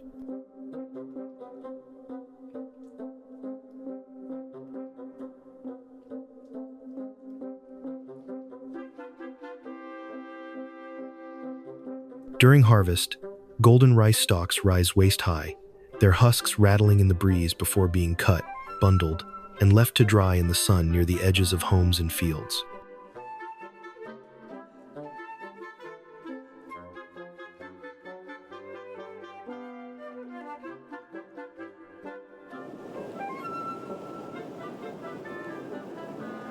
Where mountain ridges cradle the clouds and silence settles between stone and sky, a sacred site rises in quiet defiance of the modern world below.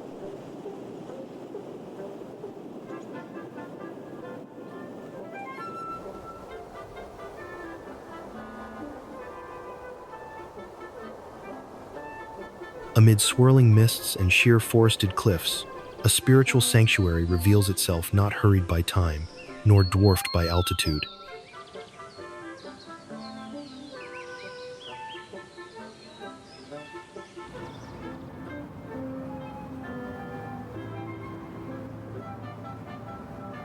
Perched at approximately 4,600 foot above sea level, Chin Swee Caves Temple commands breathtaking panoramic views of Genting Highlands, often enveloped in drifting clouds that lend an ethereal sense of serenity.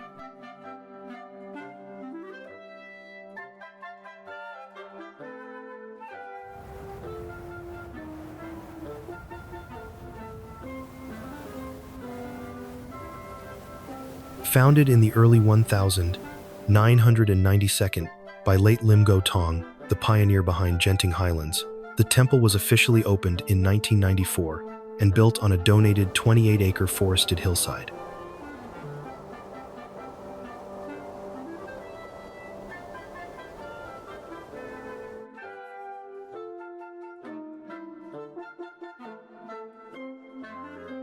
The temple's architecture merges bold symmetry with intricate ornamentation, where crimson beams, curling roof ridges, and golden finials gleam subtly against the fog-draped sky.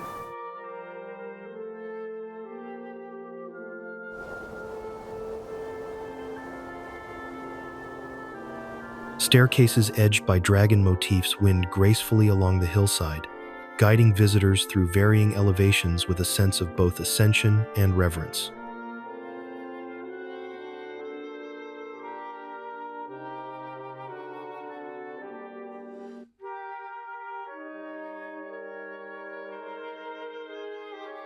Each structure within the temple complex is carefully aligned to complement the mountain's natural contours, preserving harmony between built form and topography.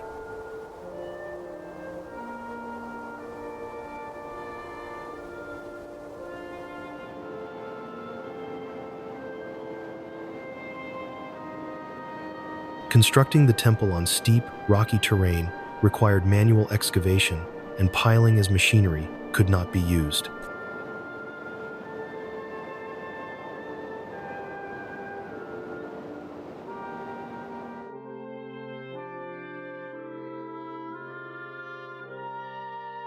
Inside the temple grounds, guests encountered dramatic sculptures depicting the 9 courts of hell, numerous Buddha statues, traditional pagodas, and shrine spaces inviting meditation and reflection. A solemn giant Buddha statue overlooks the courtyard.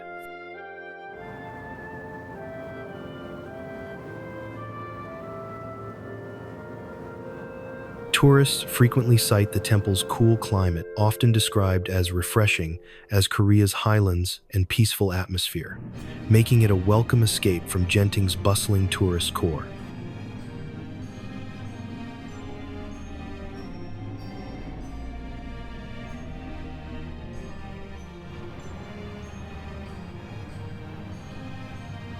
Along the narrow strait that once linked empires and shaped maritime destiny, a city emerged where languages mingled, faiths converged, and architecture echoed distant shores.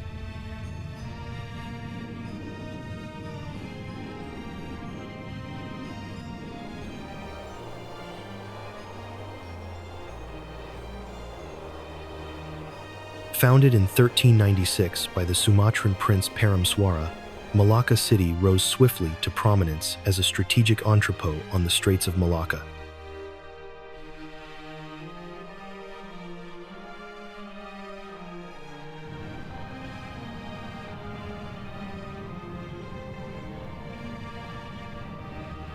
The cityscape unfolds as a harmonious blend of centuries-old facades and modern contours, where the past remains visibly etched into the urban rhythm.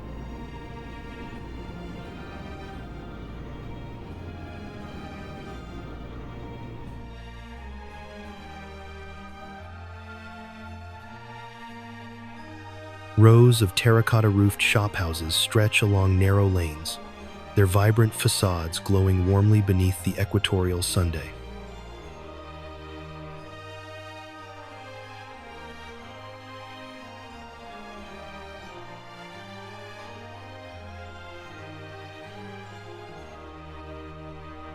The Malacca River threads through the city like an ancient lifeline, its calm waters mirroring colorful buildings and nightly lanterns.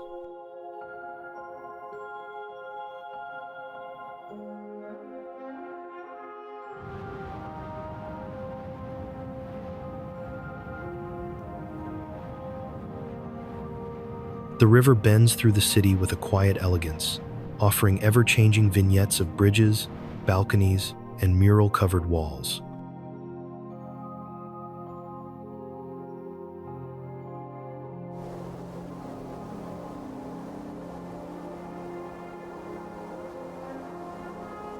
Small tour boats glide beneath arching footbridges, offering visitors a slow-moving lens through which to absorb the city's layered history.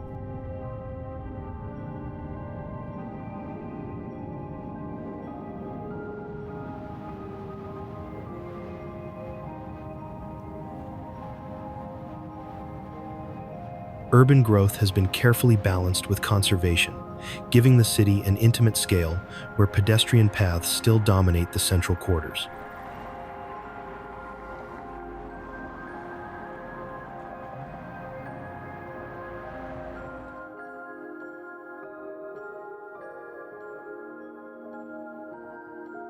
Despite its urban density, the city maintains an open feel thanks to low-rise silhouettes and breezeways designed to accommodate tropical air.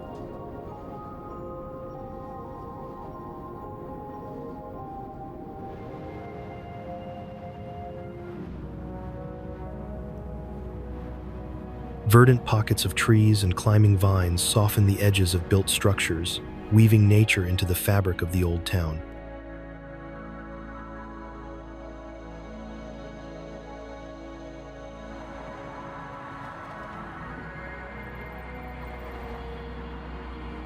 Bridges, plazas, and waterfront promenades connect the city's various districts into a walkable and cohesive whole.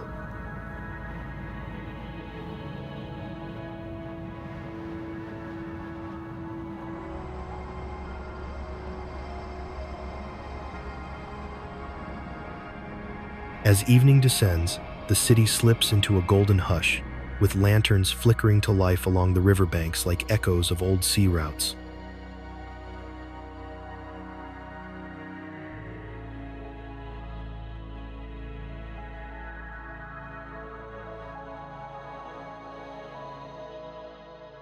Malacca's architecture, scale, and layout collectively preserve the layered memory of a city shaped by both ocean winds and inland ambition.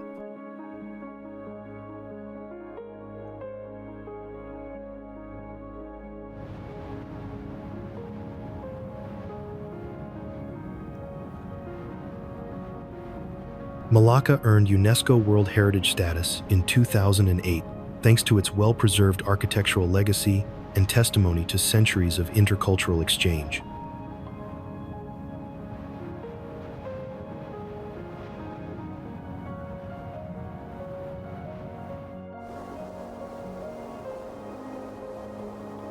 Nestled north of Ipoh, the Perak Cave Temple was founded in 1926 by Chinese Buddhists Chong Sen Ye and Chung Chan Yok, transforming a limestone cavern into a spiritual sanctuary.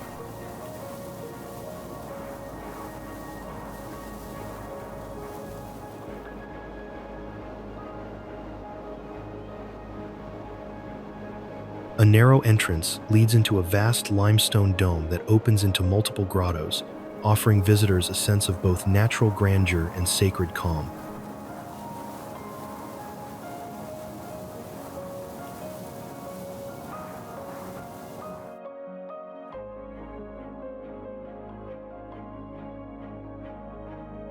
Intricate carvings adorn the temple's inner sanctum, where golden accents and flickering candles reflect off the damp stone walls with a quiet radiance.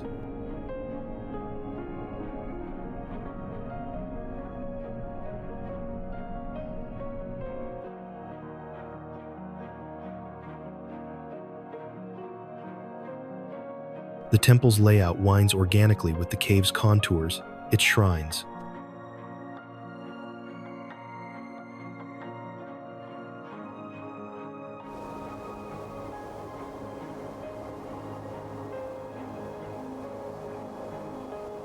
The climb is steep, but rewarding, with rest areas under shaded pavilions and views of rugged limestone hills surrounding the city.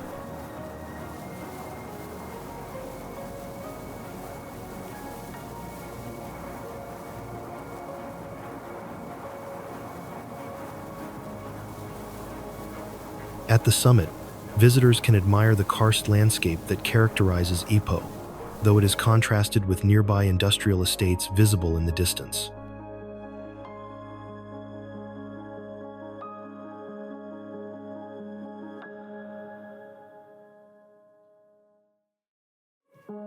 Verdant palm trees and lowland forest fringe the temple's outer grounds, softening the limestone's stark geometry with lush, tropical contrast.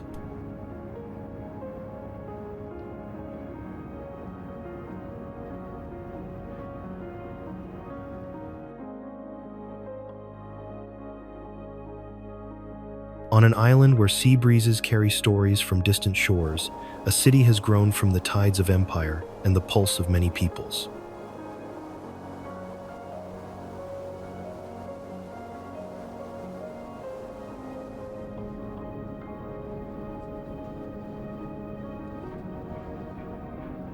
Where cultures converge and traditions flourish side by side, a coastal city reveals its layered soul through architecture, aroma, and sound.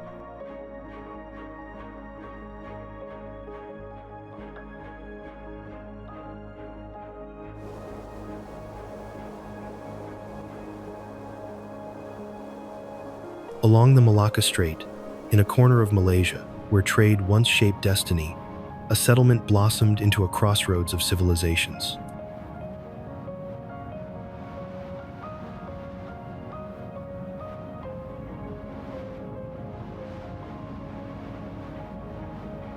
Beneath pastel facades and weathered signboards, the rhythm of daily life in one city carries echoes of merchants, migrants, and colonial stewards.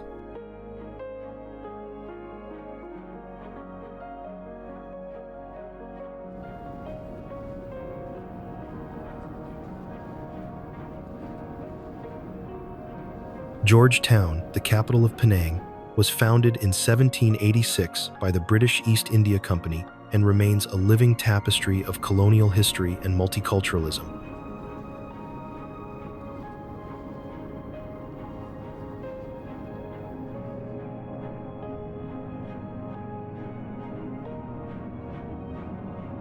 The city unfolds gently across the island's northeastern edge, where sea air mingles with the scent of spices and aged timber.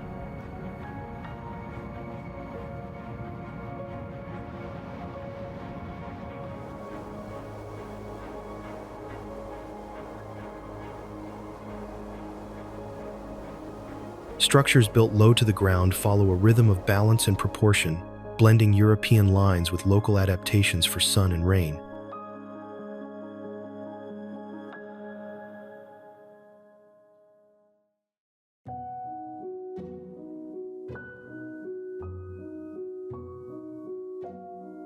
Architecture in Georgetown reflects layers of influence, where colonial order meets local improvisation and decorative flourish.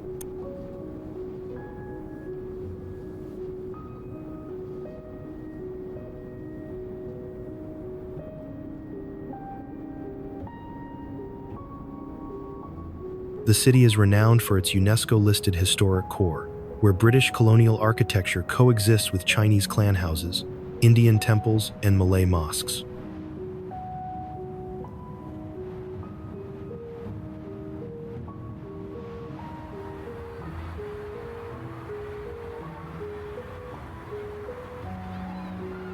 The air carries a blend of incense, spice, and sea salt reminders that faith, food, and maritime life still shape the city's daily rhythm.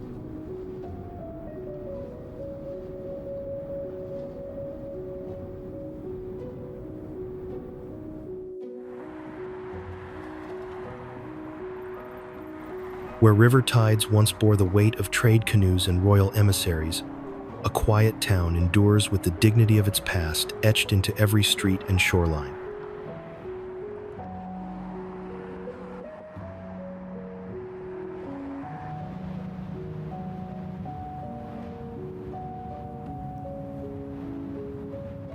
Beneath rain-heavy skies and fronds of swaying palms, a settlement continues to thrive not through speed or spectacle, but through rhythm, memory, and craft.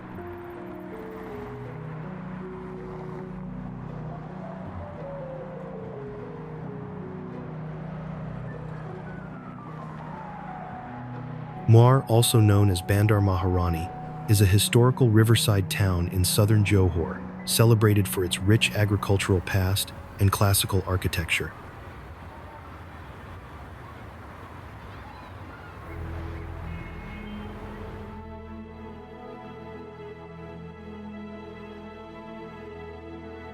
Historically, Mawar was part of the Laluan-Penarikan portage route, linking the Mawar and Pahang rivers and enabling trade across the Malay Peninsula.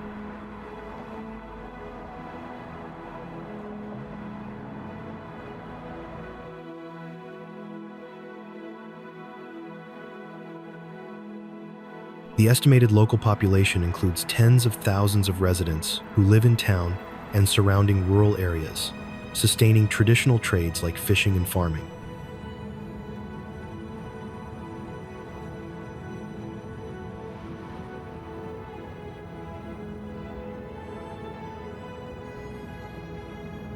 Mawar's conservative charm includes preserved pre-war architecture, discreet tea shops, and lush kampungs, nearby offering homestay encounters.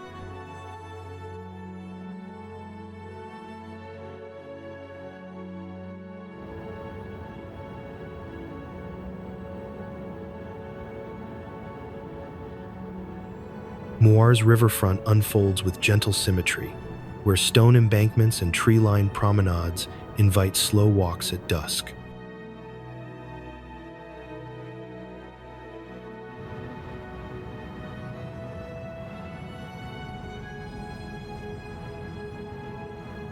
Streets curve with the flow of the Mawar River, echoing the organic rhythm of the land and its historical relationship with water.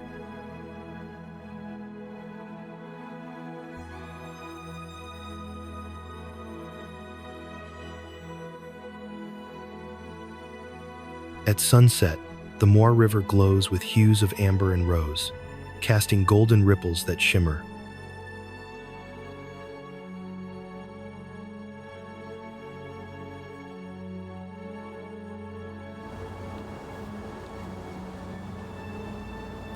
Above the bustle of Penang's coastal plain, amid terraces of stone and flowering trees, a spiritual refuge reveals its grandeur, not with noise, but with devotion etched in every tile and carving.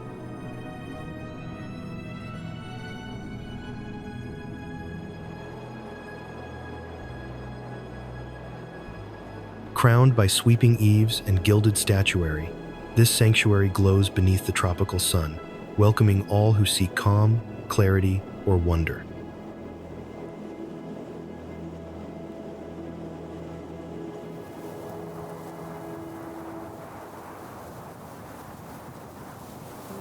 Here, faith takes form in architecture, and community endures in brick, bronze, and blossoms.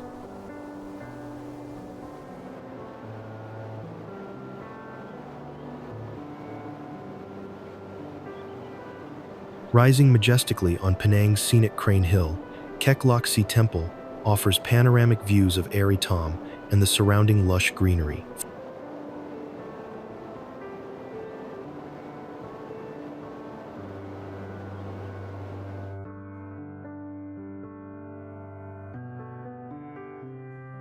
Often described as one of Southeast Asia's largest Buddhist temple complexes, Kek Lok Si blends devotion, architecture, and cultural heritage under one roof.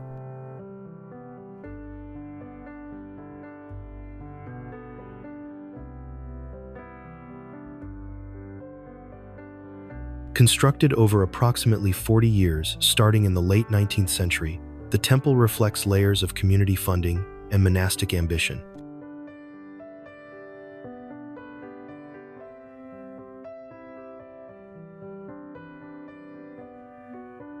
Its iconic Kuan Yin statue and elaborate pagodas transform into a dazzling fairyland during the 30-day Chinese New Year lantern celebrations.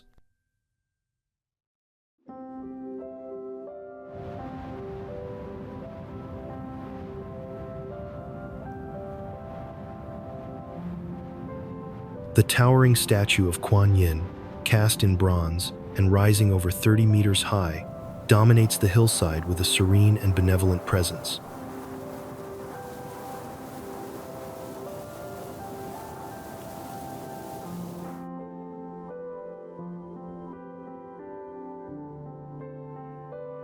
Standing atop a lotus pedestal, the Bodhisattva's gaze is both tender and commanding, offering comfort to devotees and visitors alike.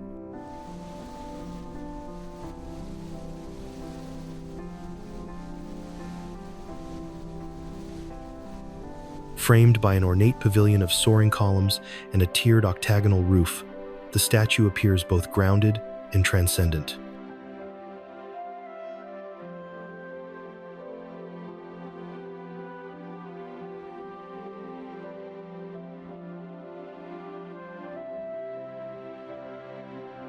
The temple complex showcases a fusion of Chinese, Thai, and Burmese architectural styles in its pagoda of 10,000 Buddhas.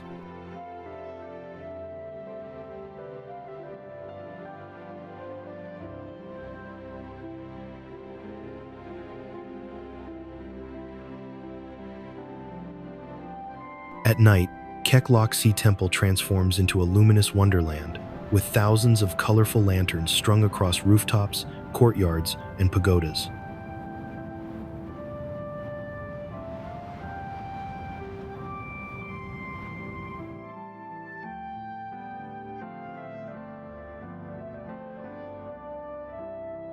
The golden outlines of stupas and statues glow softly under strategic lighting, casting ethereal reflections onto polished floors and nearby lotus ponds.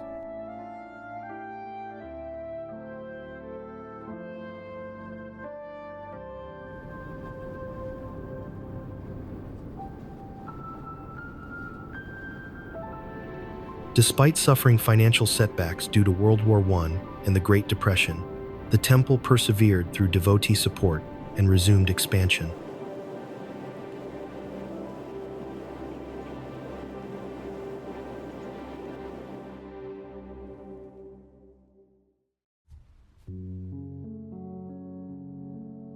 Kek Lok Si remains a magnet for thousands of pilgrims and tourists annually, drawn by its serene gardens and sacred ambience.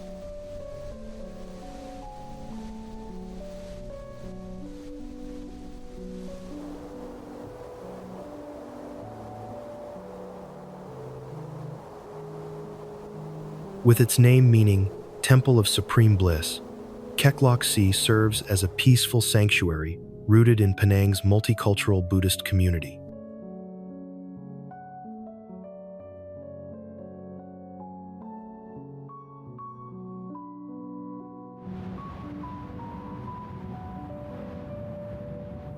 Though not Malaysia's capital by law, Putrajaya functions as the country's administrative center and embodies futuristic planning.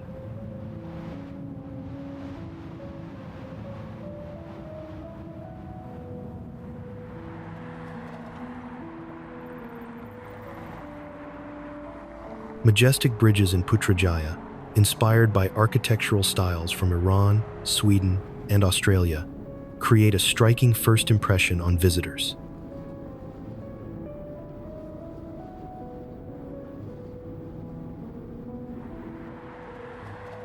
Seri Gemalang Bridge, echoing classical European grandeur, stretches gracefully toward the ceremonial boulevard, flanked by majestic arches and decorative lampposts.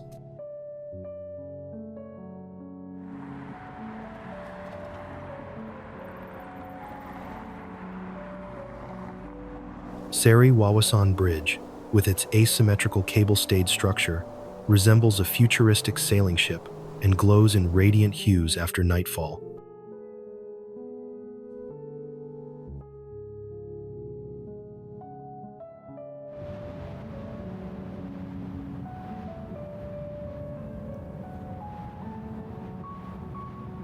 By day, Seri Wawasan Bridge gleams in white steel and concrete, its sweeping lines cutting a graceful silhouette against the tropical sky.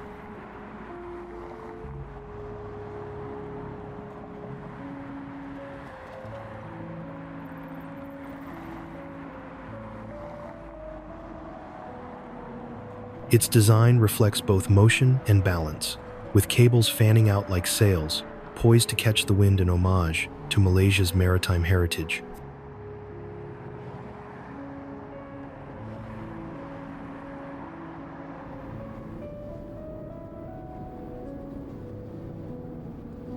Thematic gardens, canopy trails, and palm hills offer botanical beauty and leisure in Putrajaya's lush public spaces.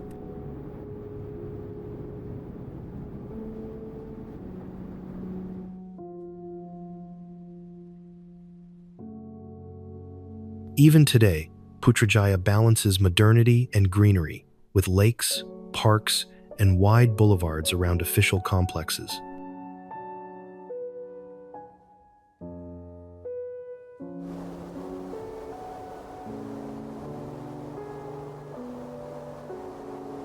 As of the 2024 census, Putrajaya houses a mix of civil servants, residents, and support staff, contributing to its growing yet planned urban population.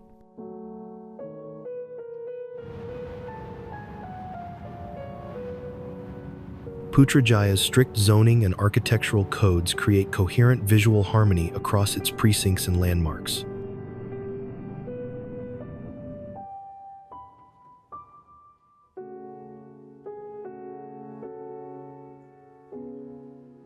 Artificial lakes meander through the landscape like polished mirrors, cooling the air and doubling the symmetry of bridges, walkways, and planted terraces.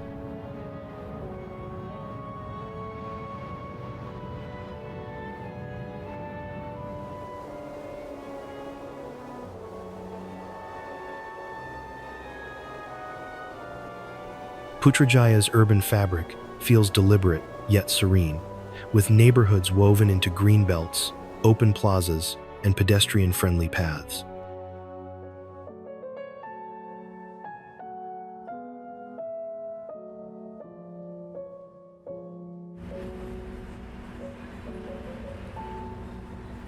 What does it mean for a city to stand at a threshold between nations, between centuries, between memory and reinvention?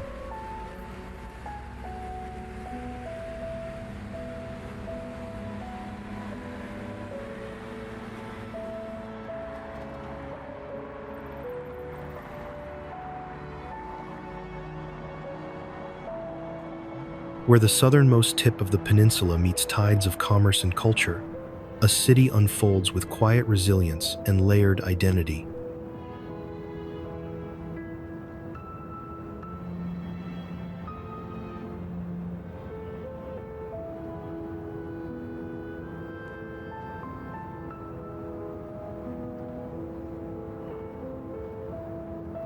On streets shaped by empire and enterprise, echoes of the past linger in arches and minarets, even as skylines rise in steel and glass.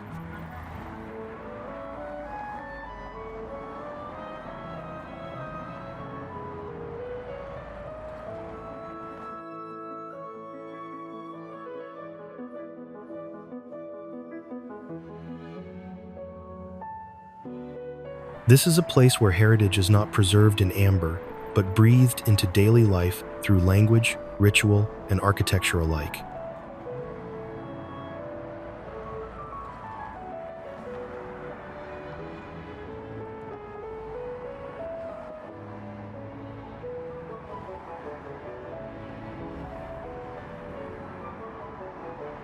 Johor Bahru, located opposite Singapore, balances its role as a modern commercial hub with deep Malay, Chinese, and Indian cultural influences.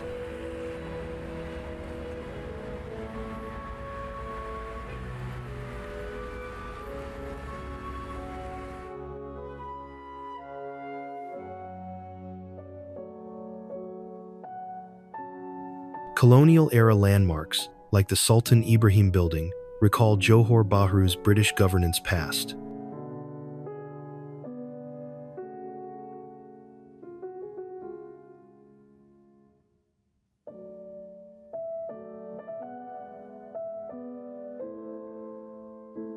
Its massive central tower, flanked by domed corner turrets, reflects the architectural fusion of neoclassical and Islamic motifs characteristic of early 20th century public buildings.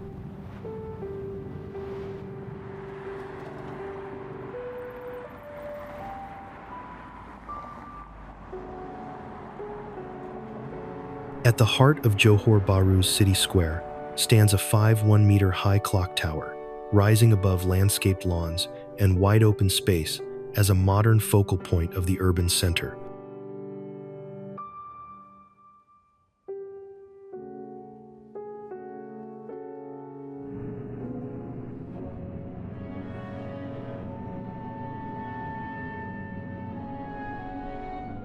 Clean white pillars support the geometric structure, which features an elevated platform and 4 clock faces that mark the passage of time for the city below.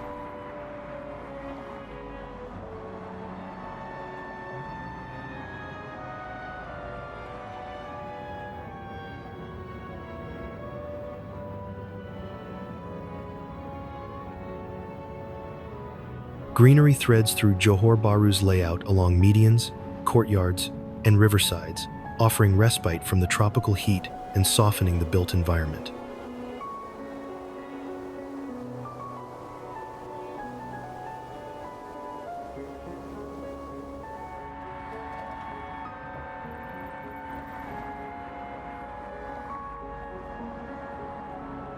Johor Bahru unfolds as a city in constant motion, where broad avenues pulse with traffic and high-rises cast long shadows over bustling sidewalks.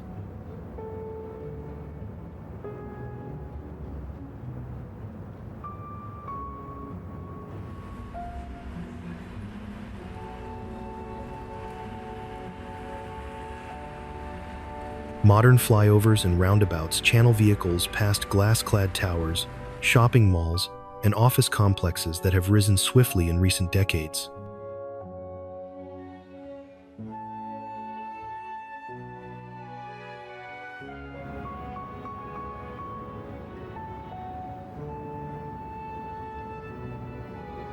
The city's skyline, once modest and low-lying, is now punctuated by soaring condominiums, hotels, and business towers that mirror its economic ambitions.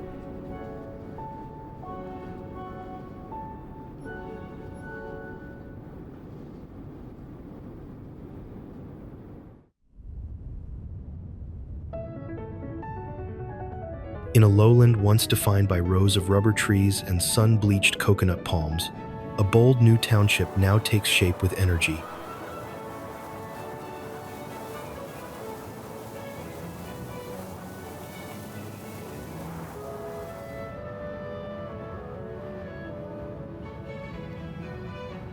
What was once a patchwork of plantations has evolved into a landscape of glass-fronted offices, leafy boulevards, and master-planned precincts.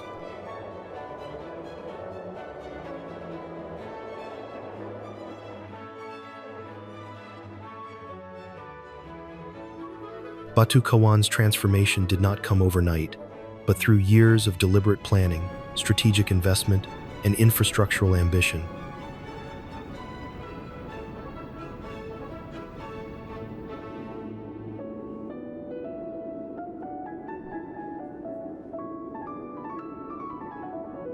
Once a quiet agricultural village with sugar, coconut, and rubber estates in the 19th century, Batu Kawan has since undergone dramatic transformation into a strategic economic hub.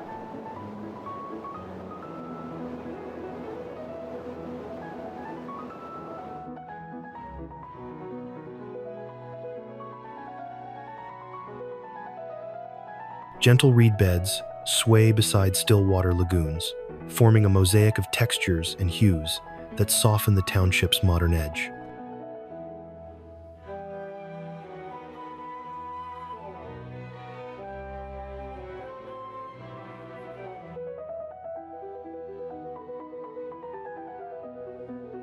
The wetlands serve as a green lung for Batu Kawan, filtering rainwater runoff and cooling the surrounding urban air.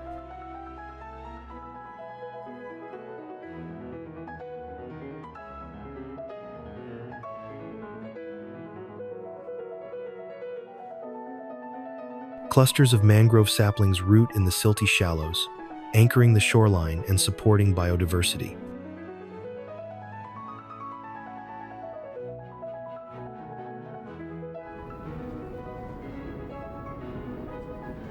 Originally an estate until the early 1990s, Bukit Jalil transformed when Malaysia built its national sports complex there for the 1998 Commonwealth Games.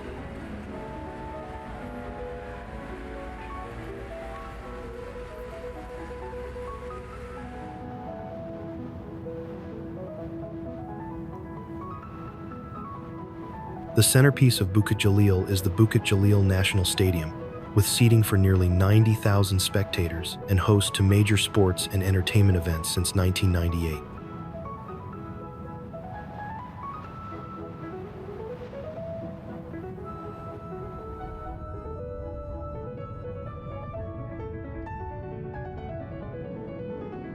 Clad in sleek metallic ribs and broad concrete arcs, the stadium's design evokes both strength and movement on a monumental scale.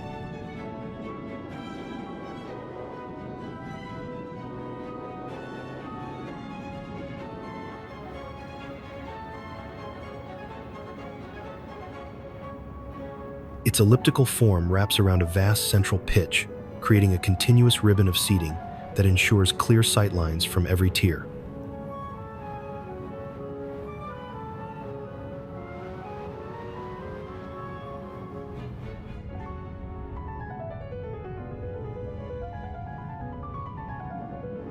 Massive cantilevered roofs hover above the upper stands, providing shelter without obstructing views or natural airflow.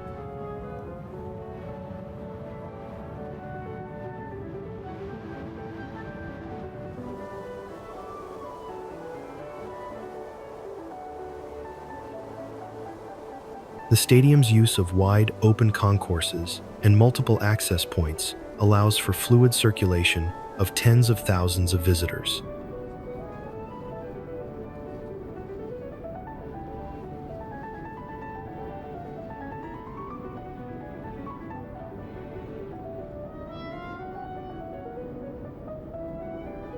Exterior fins, arranged in rhythmic intervals, give the structure a sense of kinetic energy, even when viewed from a distance.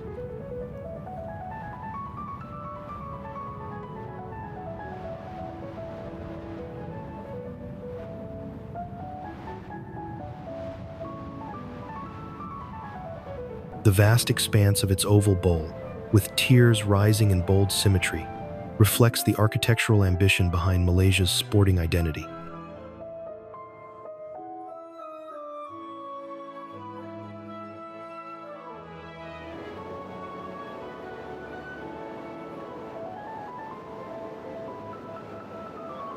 Neutral tones and geometric repetition lend the structure both elegance and gravity, balancing functionality with modern design.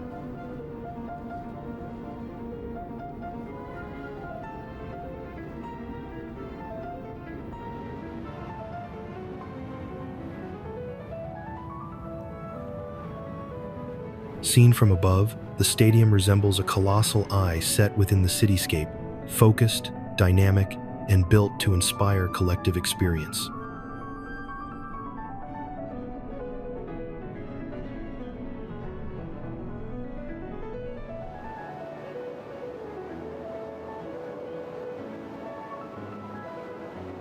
Framed by sweeping curves and angular seating tiers, the Bukit Jalil Hockey Stadium offers a compact yet commanding presence within the sports complex.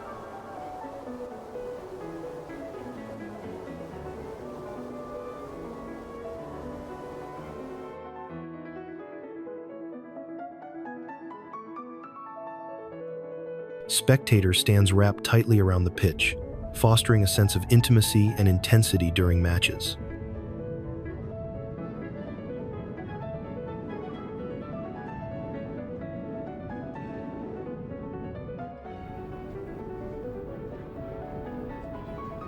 Named after the late Sultan Iskandar, Kota Iskandar is Johor's new administrative capital, officially launched on the 19th of April 2009.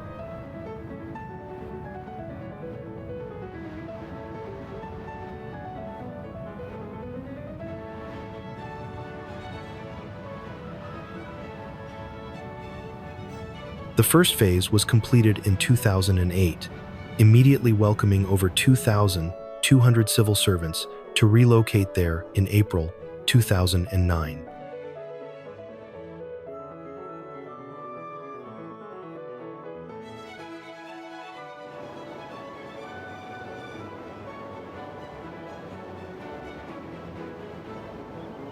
Situated in Iskandar Puteri within Johor Bahru district, Kota Iskandar serves as the seat of Johor's executive and legislative branches.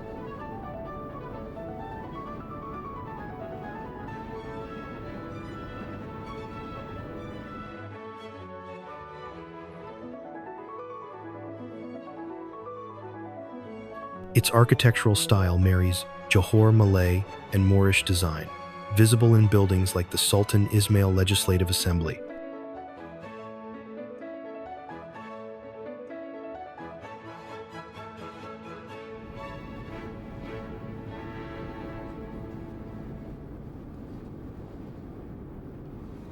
Surrounding gardens provide verdant open spaces for reflection and public ceremonies.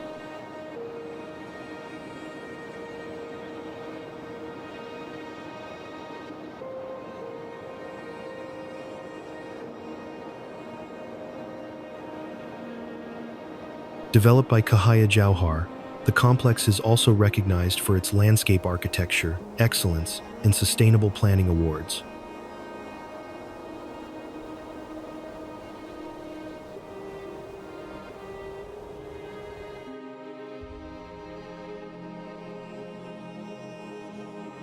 With orderly zoning and uniform design coding, Kota Iskandar presents a coherent visual and civic identity for Johor state governance.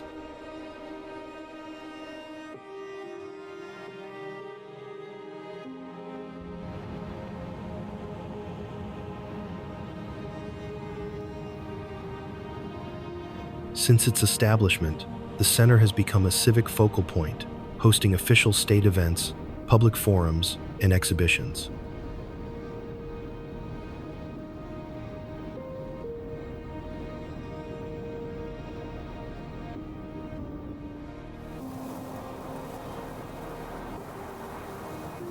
In the northern reaches of Malaysia, where sea air carries echoes of distant harbors and monsoon rains soften stone and soil alike, a storied island continues to shape its destiny.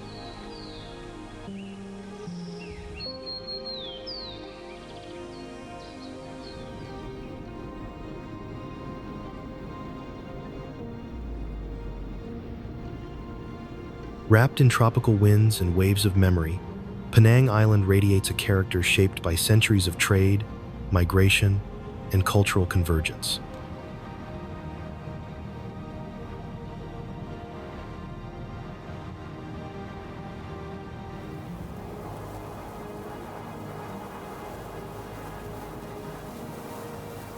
From forested hills to urban waterfronts, its landscapes shift fluidly between natural serenity and cosmopolitan bustle.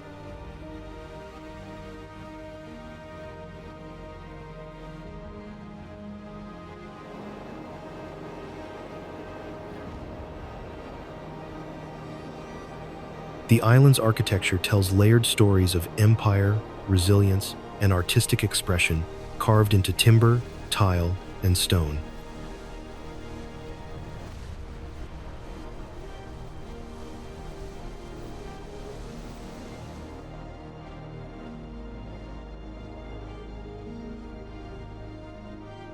Communities here live in harmony with heritage, where everyday life flows alongside traditions rooted in multiple civilizations.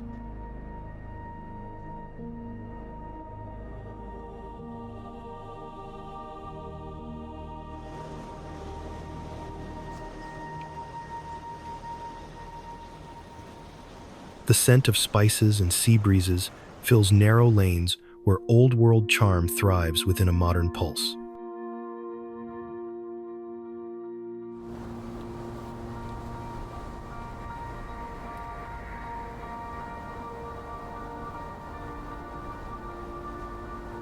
The island's interior rises into undulating hills cloaked in rainforest, where fig trees and dipterocarps shelter macaques, hornbills, and quiet shrines hidden in green.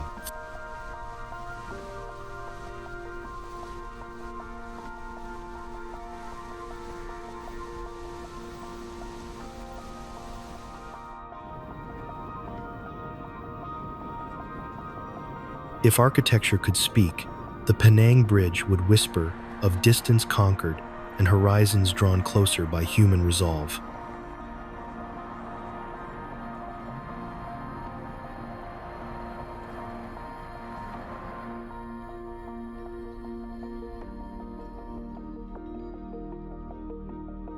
Beneath skies streaked with salt, wind, and sun, a ribbon of concrete and steel stretches elegantly across the sea, binding island to mainland with precision and purpose.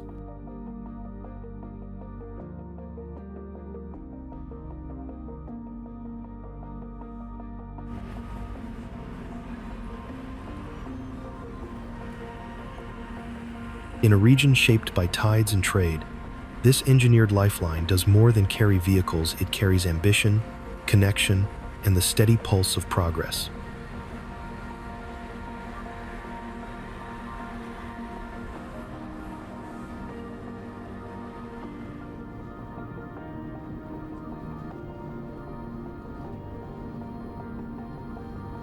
Stretching over 13.5 kilometers across the shimmering waters of the Penang Strait, the Penang Bridge links the island to the mainland with sweeping elegance and engineering grace.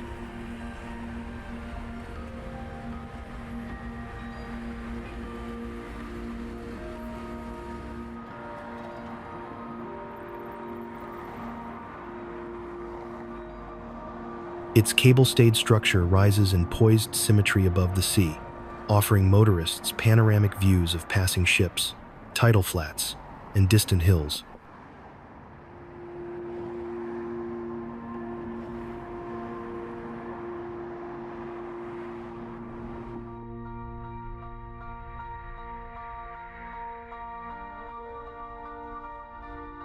Its foundation plunges deep into the seabed, anchored in engineering precision that withstands monsoon currents and the shifting tides of the Penang Strait.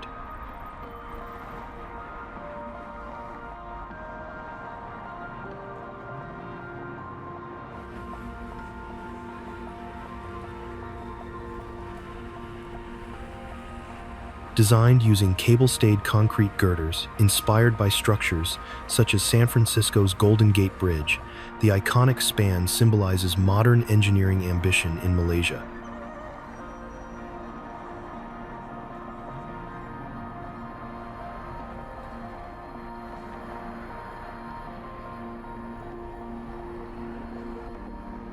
The cable-stayed segment, with its taut steel tendons, evokes the rigging of a modern vessel, strong, efficient, and subtly nautical in spirit.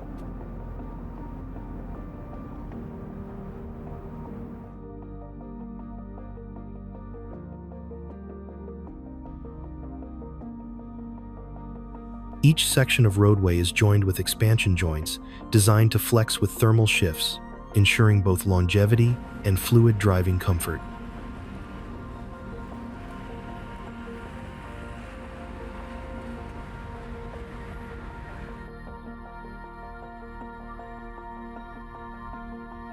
By day, the bridge gleams in sunlit steel, while at night, its subtle lighting forms a glowing ribbon across the darkened strait.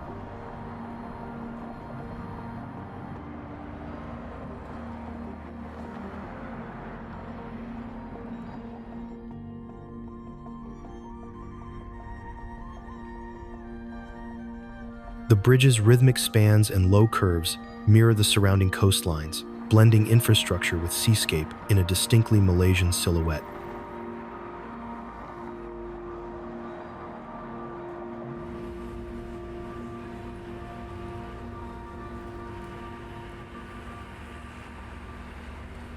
More than a route of passage, it stands as a symbol of connection between communities, between regions, and between tradition and progress.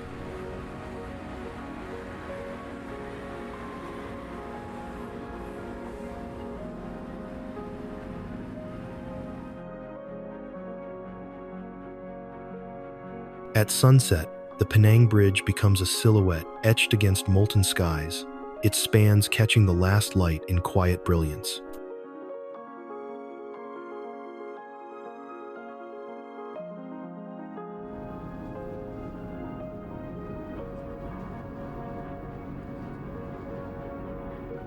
Golden hues ripple across the water beneath, mirroring the bridge's reflection in tones of amber, rose, and violet.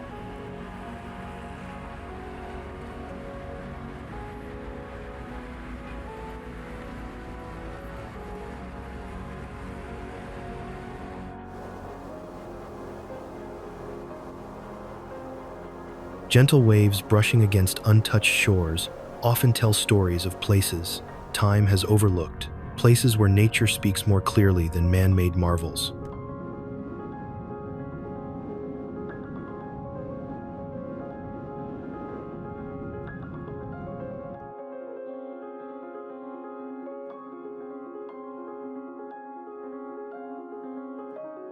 On the western edge of Langkawi, where limestone ridges cradle the sea and trees lean toward quiet tides, a tranquil crescent of sand waits undisturbed.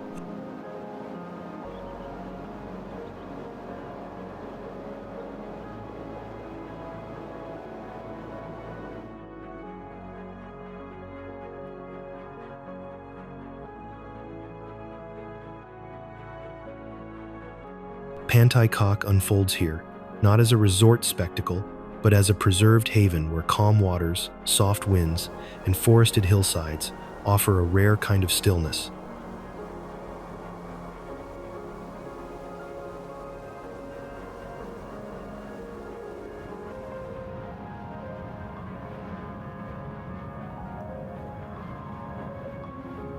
Once an isolated fishing shoreline, Pantai Kok has evolved since the late 1982nd development of Langkawi as a duty-free island while retaining its tranquil ambiance.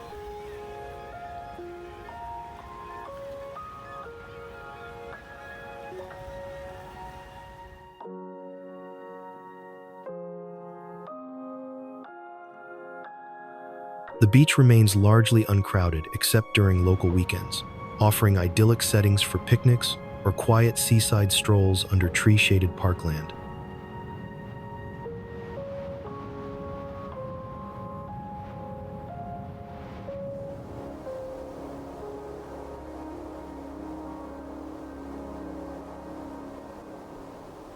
Flanking the beach, dense tropical foliage spills down from limestone slopes, creating natural green alcoves that offer shade and shelter.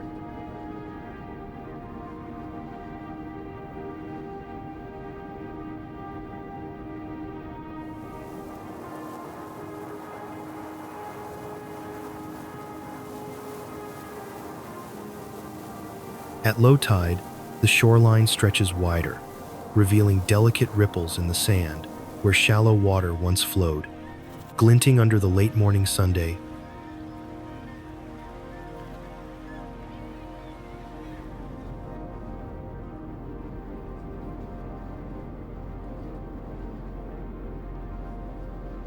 Even on windless days, a whisper moves through the casuarina and palm fronds, echoing the hushed character of the cove's seclusion.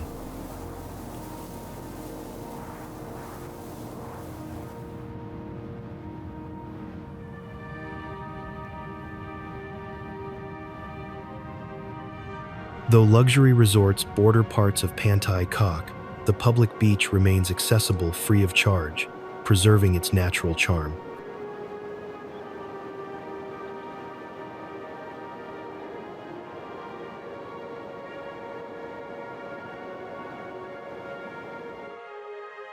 Its tranquil waters are ideal for swimming and kayaking, and water sports like jet skiing and parasailing are offered nearby.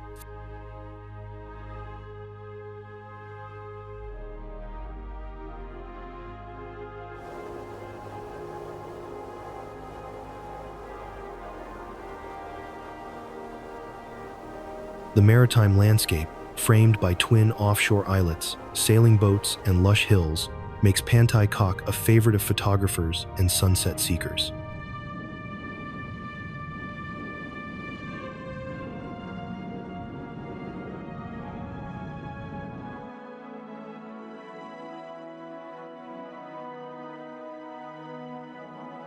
Infrastructure remains limited, no beachfront eateries or public restrooms, helping maintain the beach's unspoiled allure.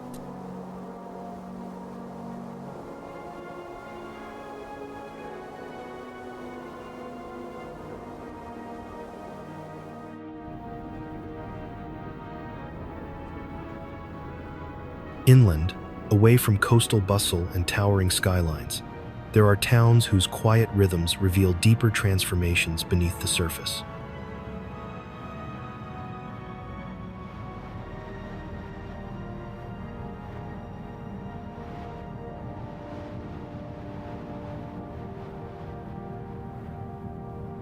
Set amid plantations and lowland greenery, one such town steadily reshapes its future through knowledge, resilience, and historical roots.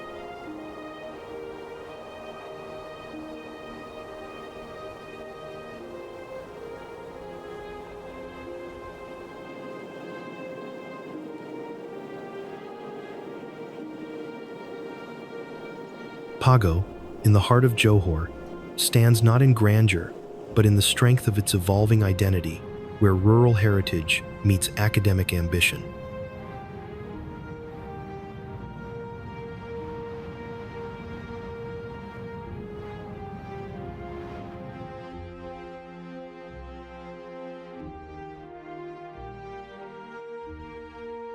Along narrow roads lined with fruit trees and traditional houses, the village life of Pago unfolds in measured, unhurried steps.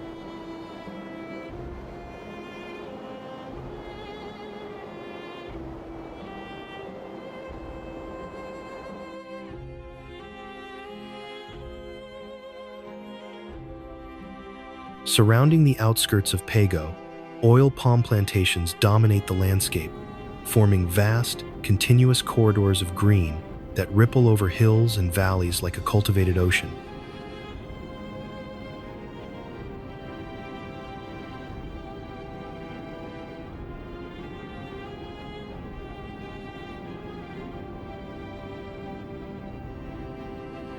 Each palm tree rises with thick, thorny fronds that arch outward in symmetry, casting dappled shadows over the undergrowth and creating a distinct rhythm across the terrain.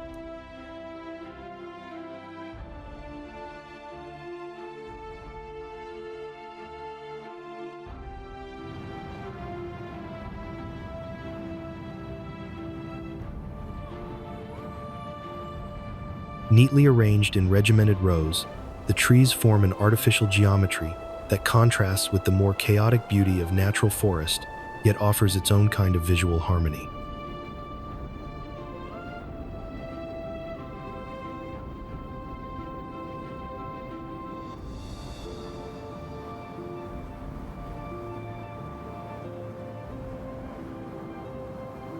The air is thick with the earthy aroma of decaying fronds, fresh sap, and the slightly sweet scent of ripening palm fruit, creating an olfactory identity unique to the plantation belt.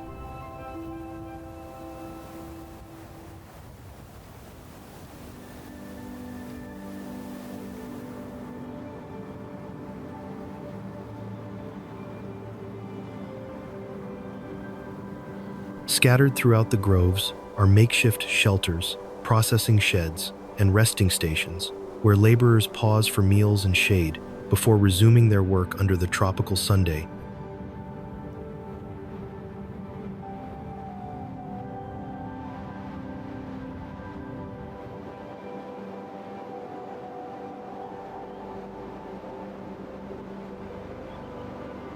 Pago's smallholders and farming families often rely on oil palm cultivation as a principal source of income, their livelihoods shaped by yields, weather, and international commodity prices.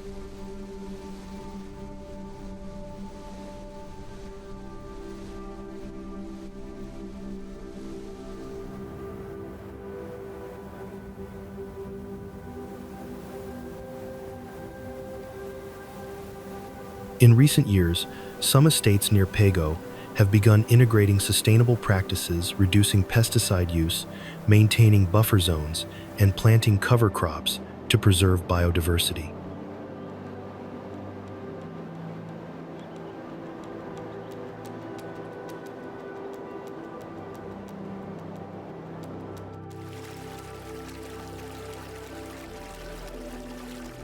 Amid Sabah's northern heartland, where rivers meander past paddy fields and hills rise like silent guardians, lie communities shaped by tradition and terrain.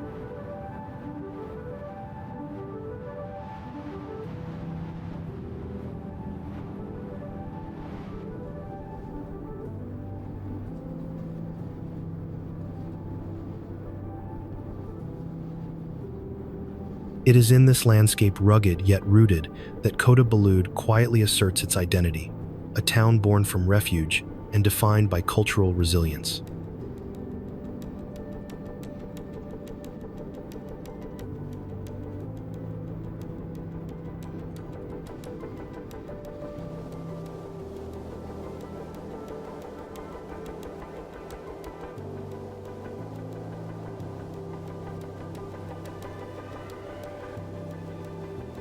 Kota Belud, Sabah, literally means fort on a hill in the Bajau language, referencing its origins as a hilltop refuge defended by local Bajau communities.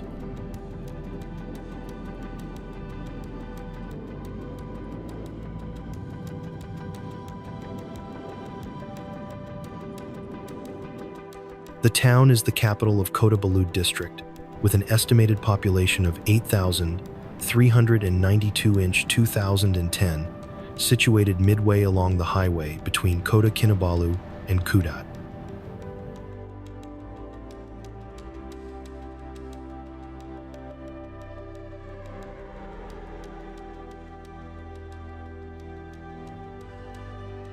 Framed by rolling hills and sprawling rice paddies, Kota Belud exudes a pastoral charm that reflects both its agricultural roots and indigenous heritage.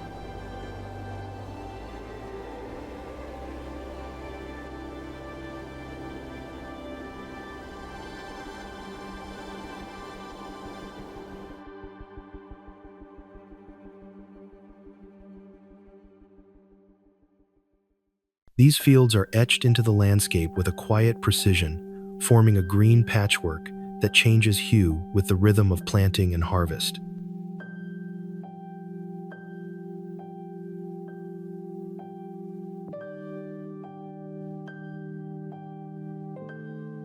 The paddy fields in Kota Belud unfold across the lowlands in wide, geometric patterns that follow the contours of the land.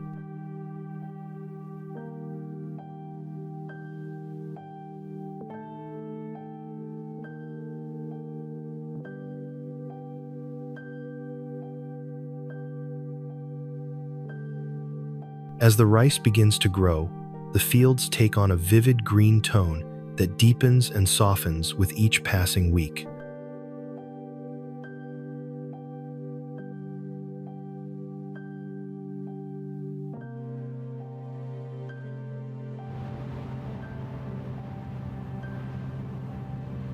The boundaries between plots are marked by narrow ridges, creating a grid-like appearance that organizes the vast landscape into quiet order.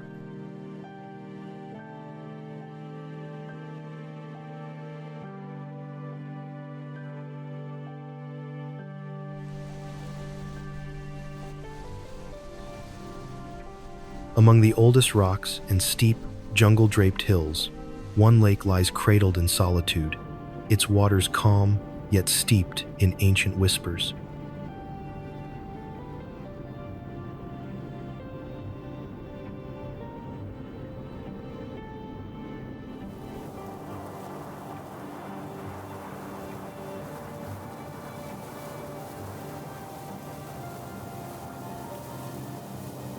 The freshwater Dayang Bunting Lake is separated from the sea by only around 30 meters, creating the so-called miracle border between salt and fresh waters.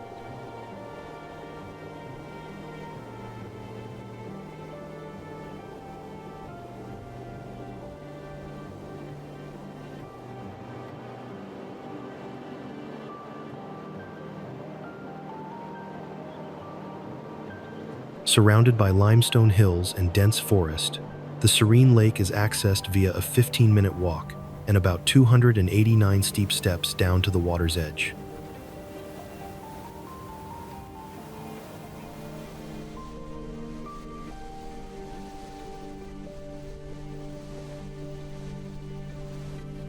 The island falls within Langkawi UNESCO Global Geopark, reflecting its 290 million-year-old marble geology and karst formations.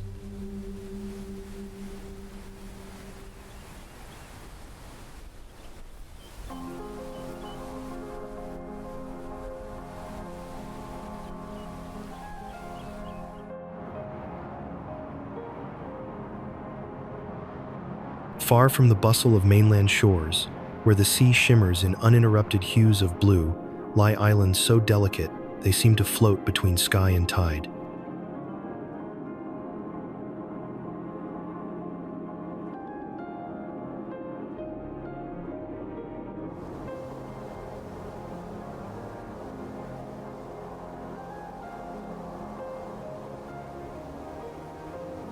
Amid Sabah's coral-studded waters, one such isle rises quietly untouched, unsheltered, and impossibly clear in both form and color.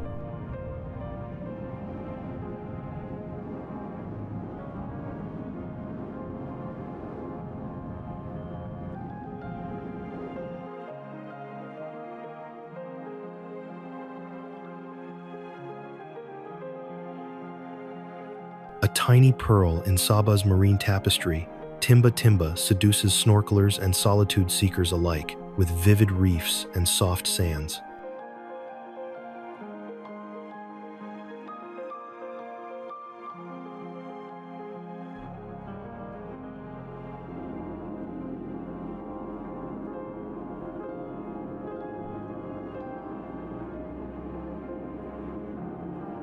Timba Timba Island off Semporna on Sabah's east coast features dazzling white sands and clear turquoise waters, often featured in marine adventure itineraries.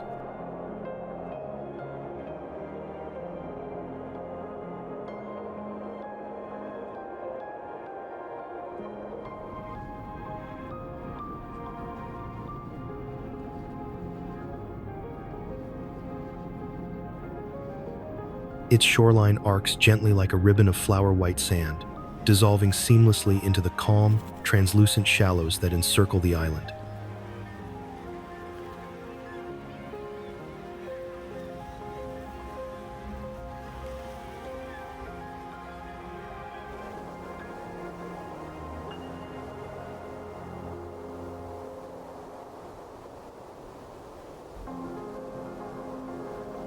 The island's narrow silhouette appears and disappears with the tide, like a mirage etched in shades of white and aqua.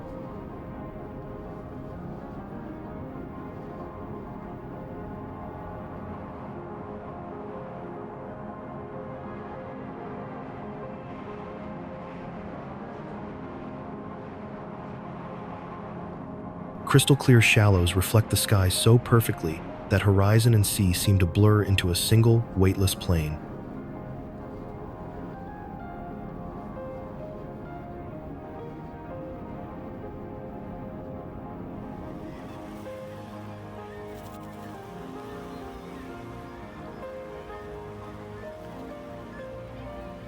The island's minimal elevation gives it a sense of fragility, as though it could be swept away in a dream or storm.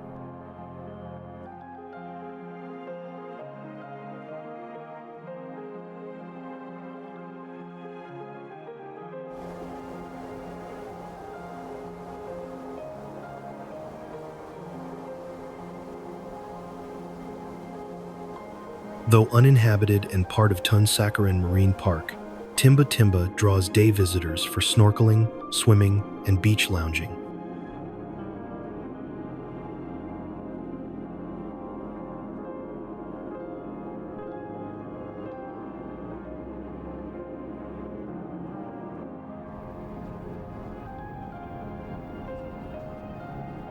Along Sabah's eastern shore, where the sea carries both stories and sorrow, a town whispers of loss, endurance, and renewal.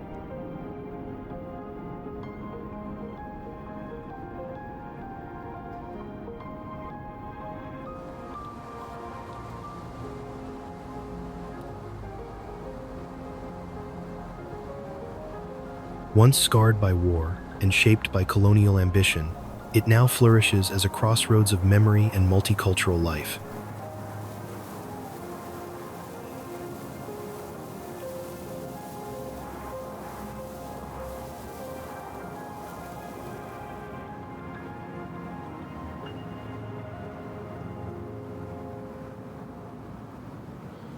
Sandakan, resilient and reflective, emerges not only as a historical landmark, but as a vibrant testament to nature, heritage, and human spirit.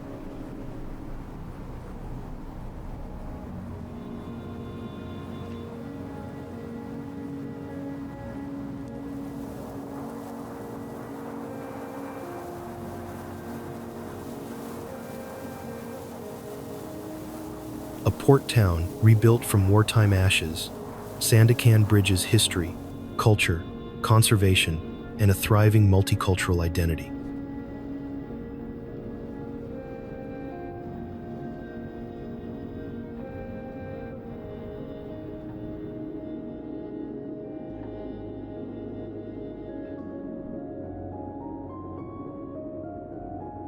Sandakan, often called Sabah's Nature City, was founded in 1874 as Elopura and later became British North Borneo's capital until 1946.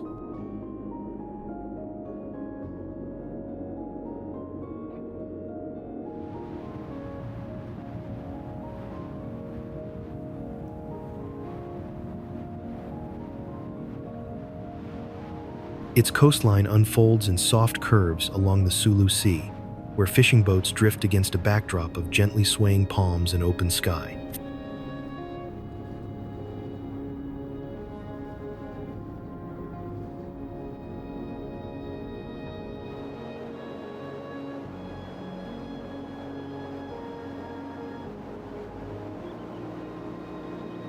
Verdant hills frame the city like protective arms, with pockets of rainforest pressing close to urban edges.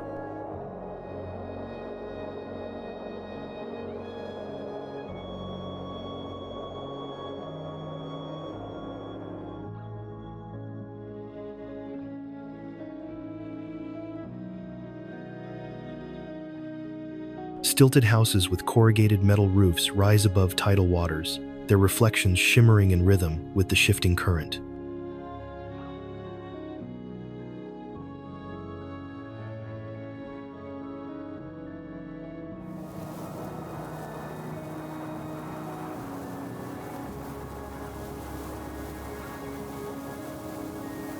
The air and sea seem to move in harmony across Sandakan, their steady rhythms guiding the town's daily pace with quiet insistence.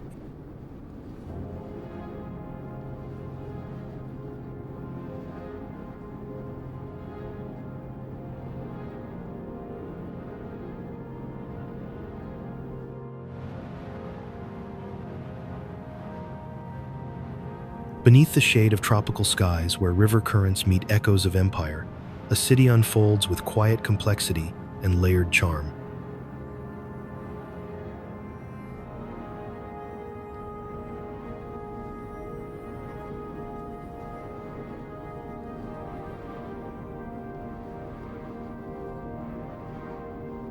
Here, heritage flows not just through colonial streets and temple roofs, but also in the rhythms of daily life, shaped by many hands and histories.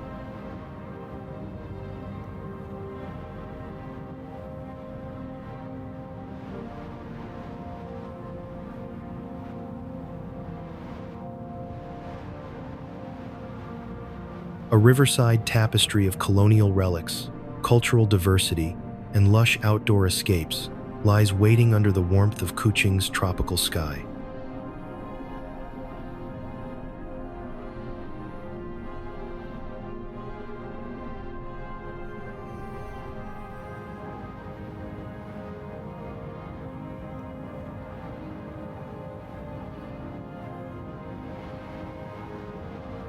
Kuching, meaning cat in Malay, is a celebrated cultural hub on Borneo's Sarawak River, known for its riverside promenade, ethnic diversity, and culinary flair.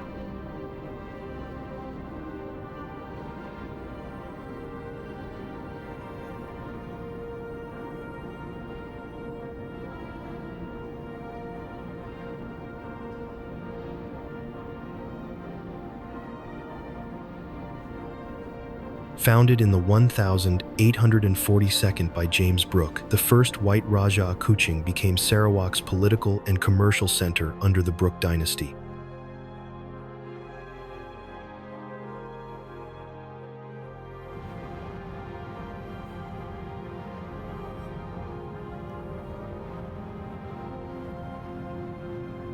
The Sarawak State Legislative Assembly building rises prominently along the north bank of the Sarawak River, its nine-pointed golden roof inspired by native Melanau Terendak hats.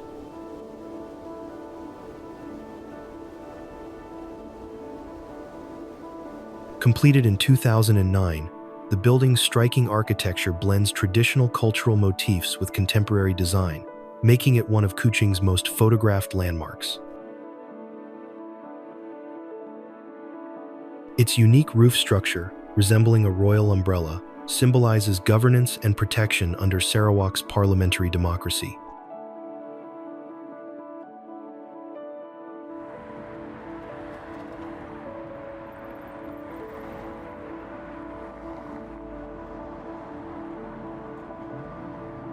The Sungai Maung Bridge spans a quieter tributary west of central Kuching, linking residential quarters with local markets and schools across the Maung River.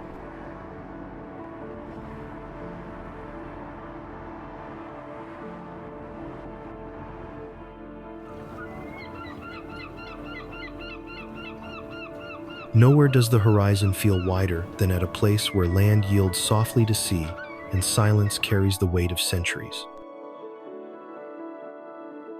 At Borneo's far southwestern tip, beyond the reach of highways and high-rise haste, a village lives in rhythm with forest breeze and shifting tides.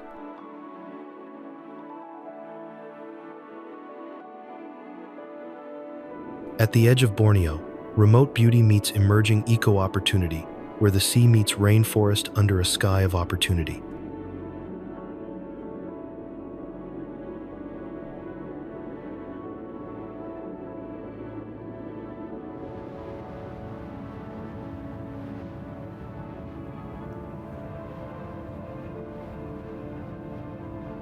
Telok Milano, at kilometer 0 of the Pan-Borneo Highway, evolved from a quiet fishing shelter into a coastal village benefiting from improved connectivity.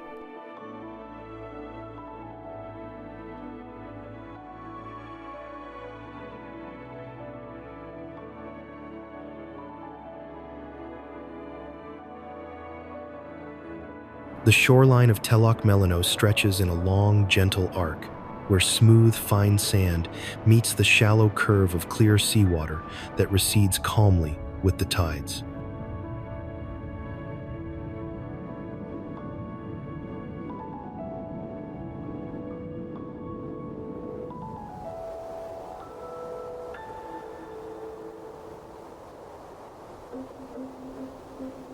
Behind the beach, a dense border of coastal vegetation begins with scrubby bushes and gradually rises into tall coconut palms and thick rainforest canopy.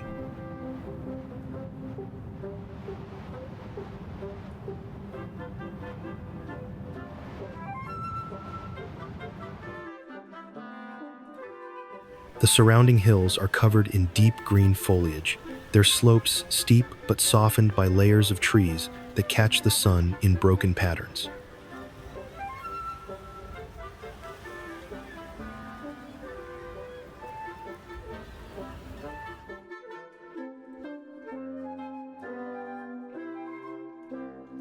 The air is rich with the scent of saltwater, damp earth, and burning wood, carried inland by sea breezes that shift with the time of day.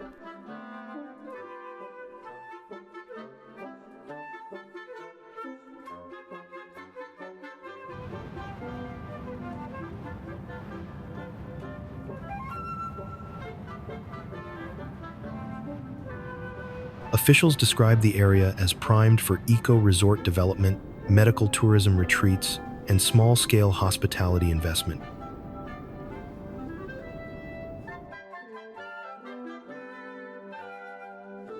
The beach and bay form natural shelter for Indonesian traders historically, and local folklore connects the name to sago palm-like trees around the bay.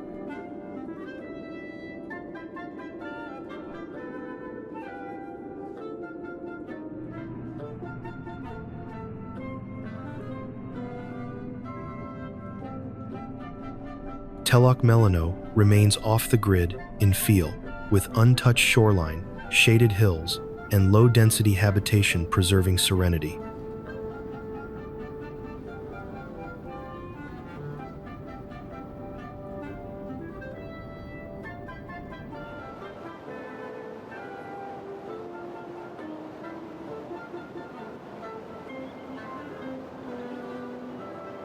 Economic growth from tourism support is balanced by efforts to preserve local culture, environment, and traditional lifestyles.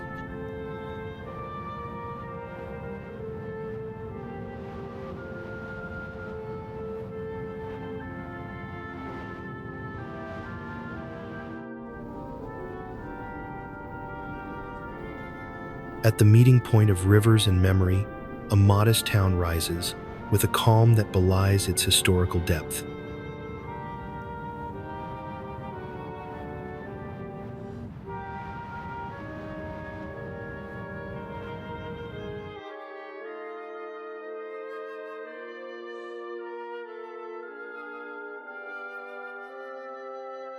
Time flows slowly here, marked by weathered shopfronts, communal traditions, and quiet gatherings beneath corrugated rooftops.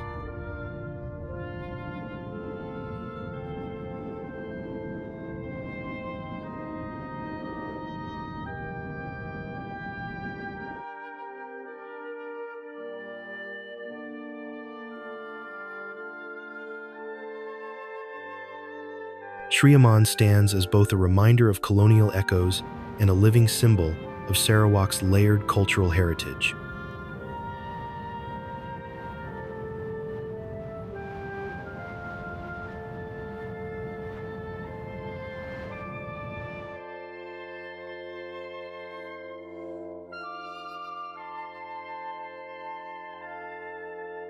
The town known today as Sri Aman was formerly called Simangang.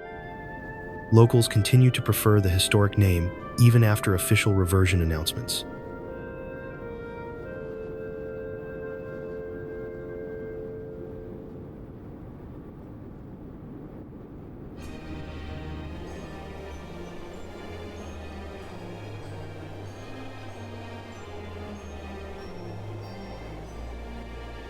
Sri Aman lies at the confluence of the Lupar and its tributaries, serving as a traditional Iban longhouse region and colonial administrative center.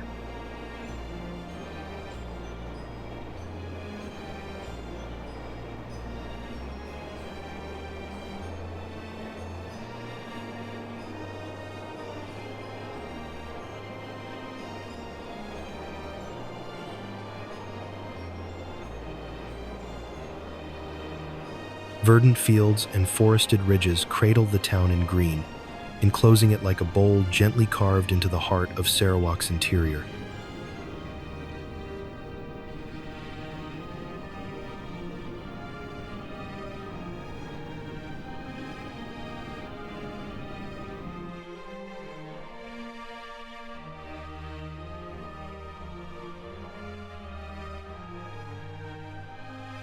The river flows steadily beside it, not just as a geographic feature, but as a living artery, shaping the town's daily pace and pulse.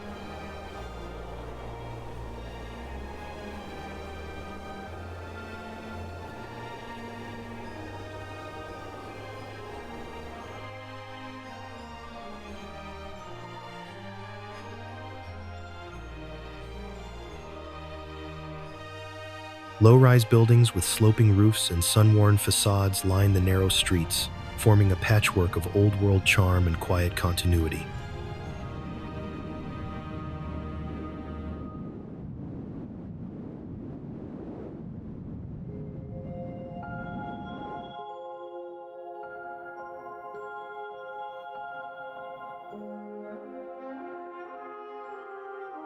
Clusters of homes and shops sit low against the landscape, their modest silhouettes blending seamlessly into the rhythm of river and hill.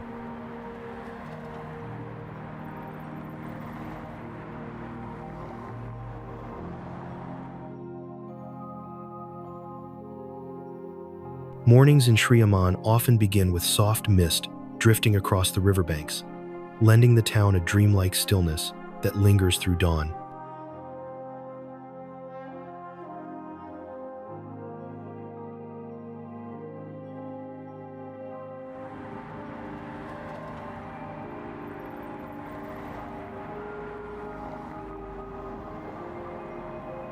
Sri Aman remains small in population, with a mix of Malay, Iban, and Dayak residents forming the community fabric.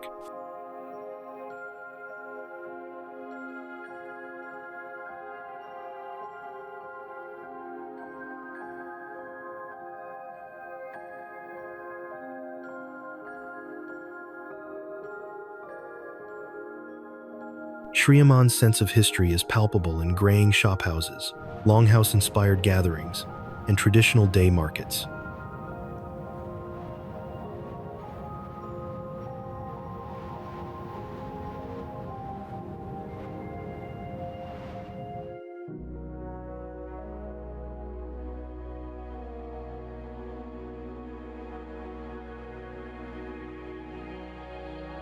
Despite its size, the town plays a symbolic role in Sarawak's identity, a convergence of Iban heritage, colonial legacy, and riverine life.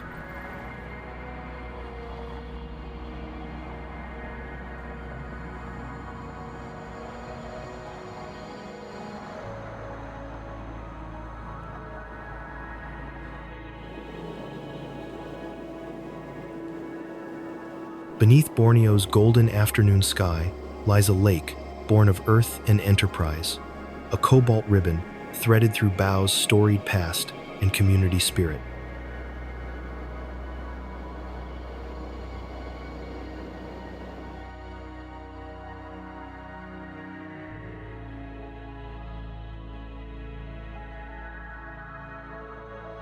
The shimmering surface of Tasik Biru reflects vivid hues of sapphire and turquoise, a striking contrast to the dense emerald hills that softly cradle its shores.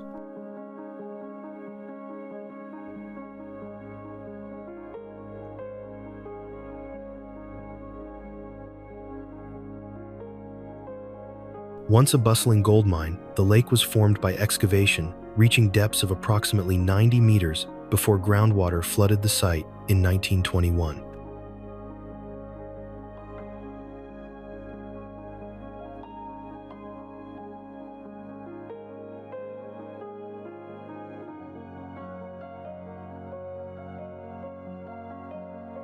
Over time, the extractive scar matured into natural beauty, with submerged benches and terraces lending textured complexity to the lake's underwater contours.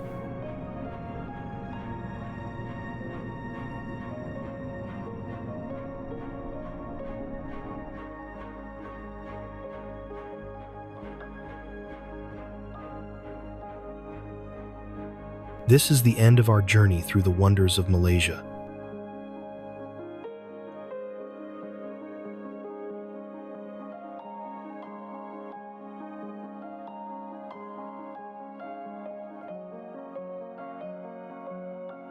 From ancient rainforests teeming with life to ultramodern skylines that kiss the clouds, Malaysia is a land of contrasts woven into harmony.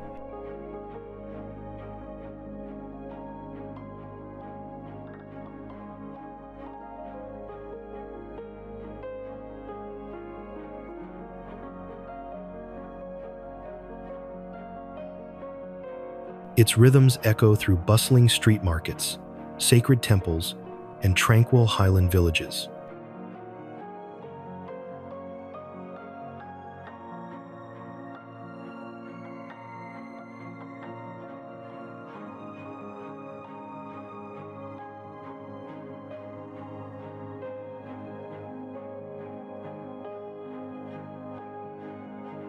Every mountain trail and ocean breeze reminds us that discovery lies not only in sights, but in the spirit of the people.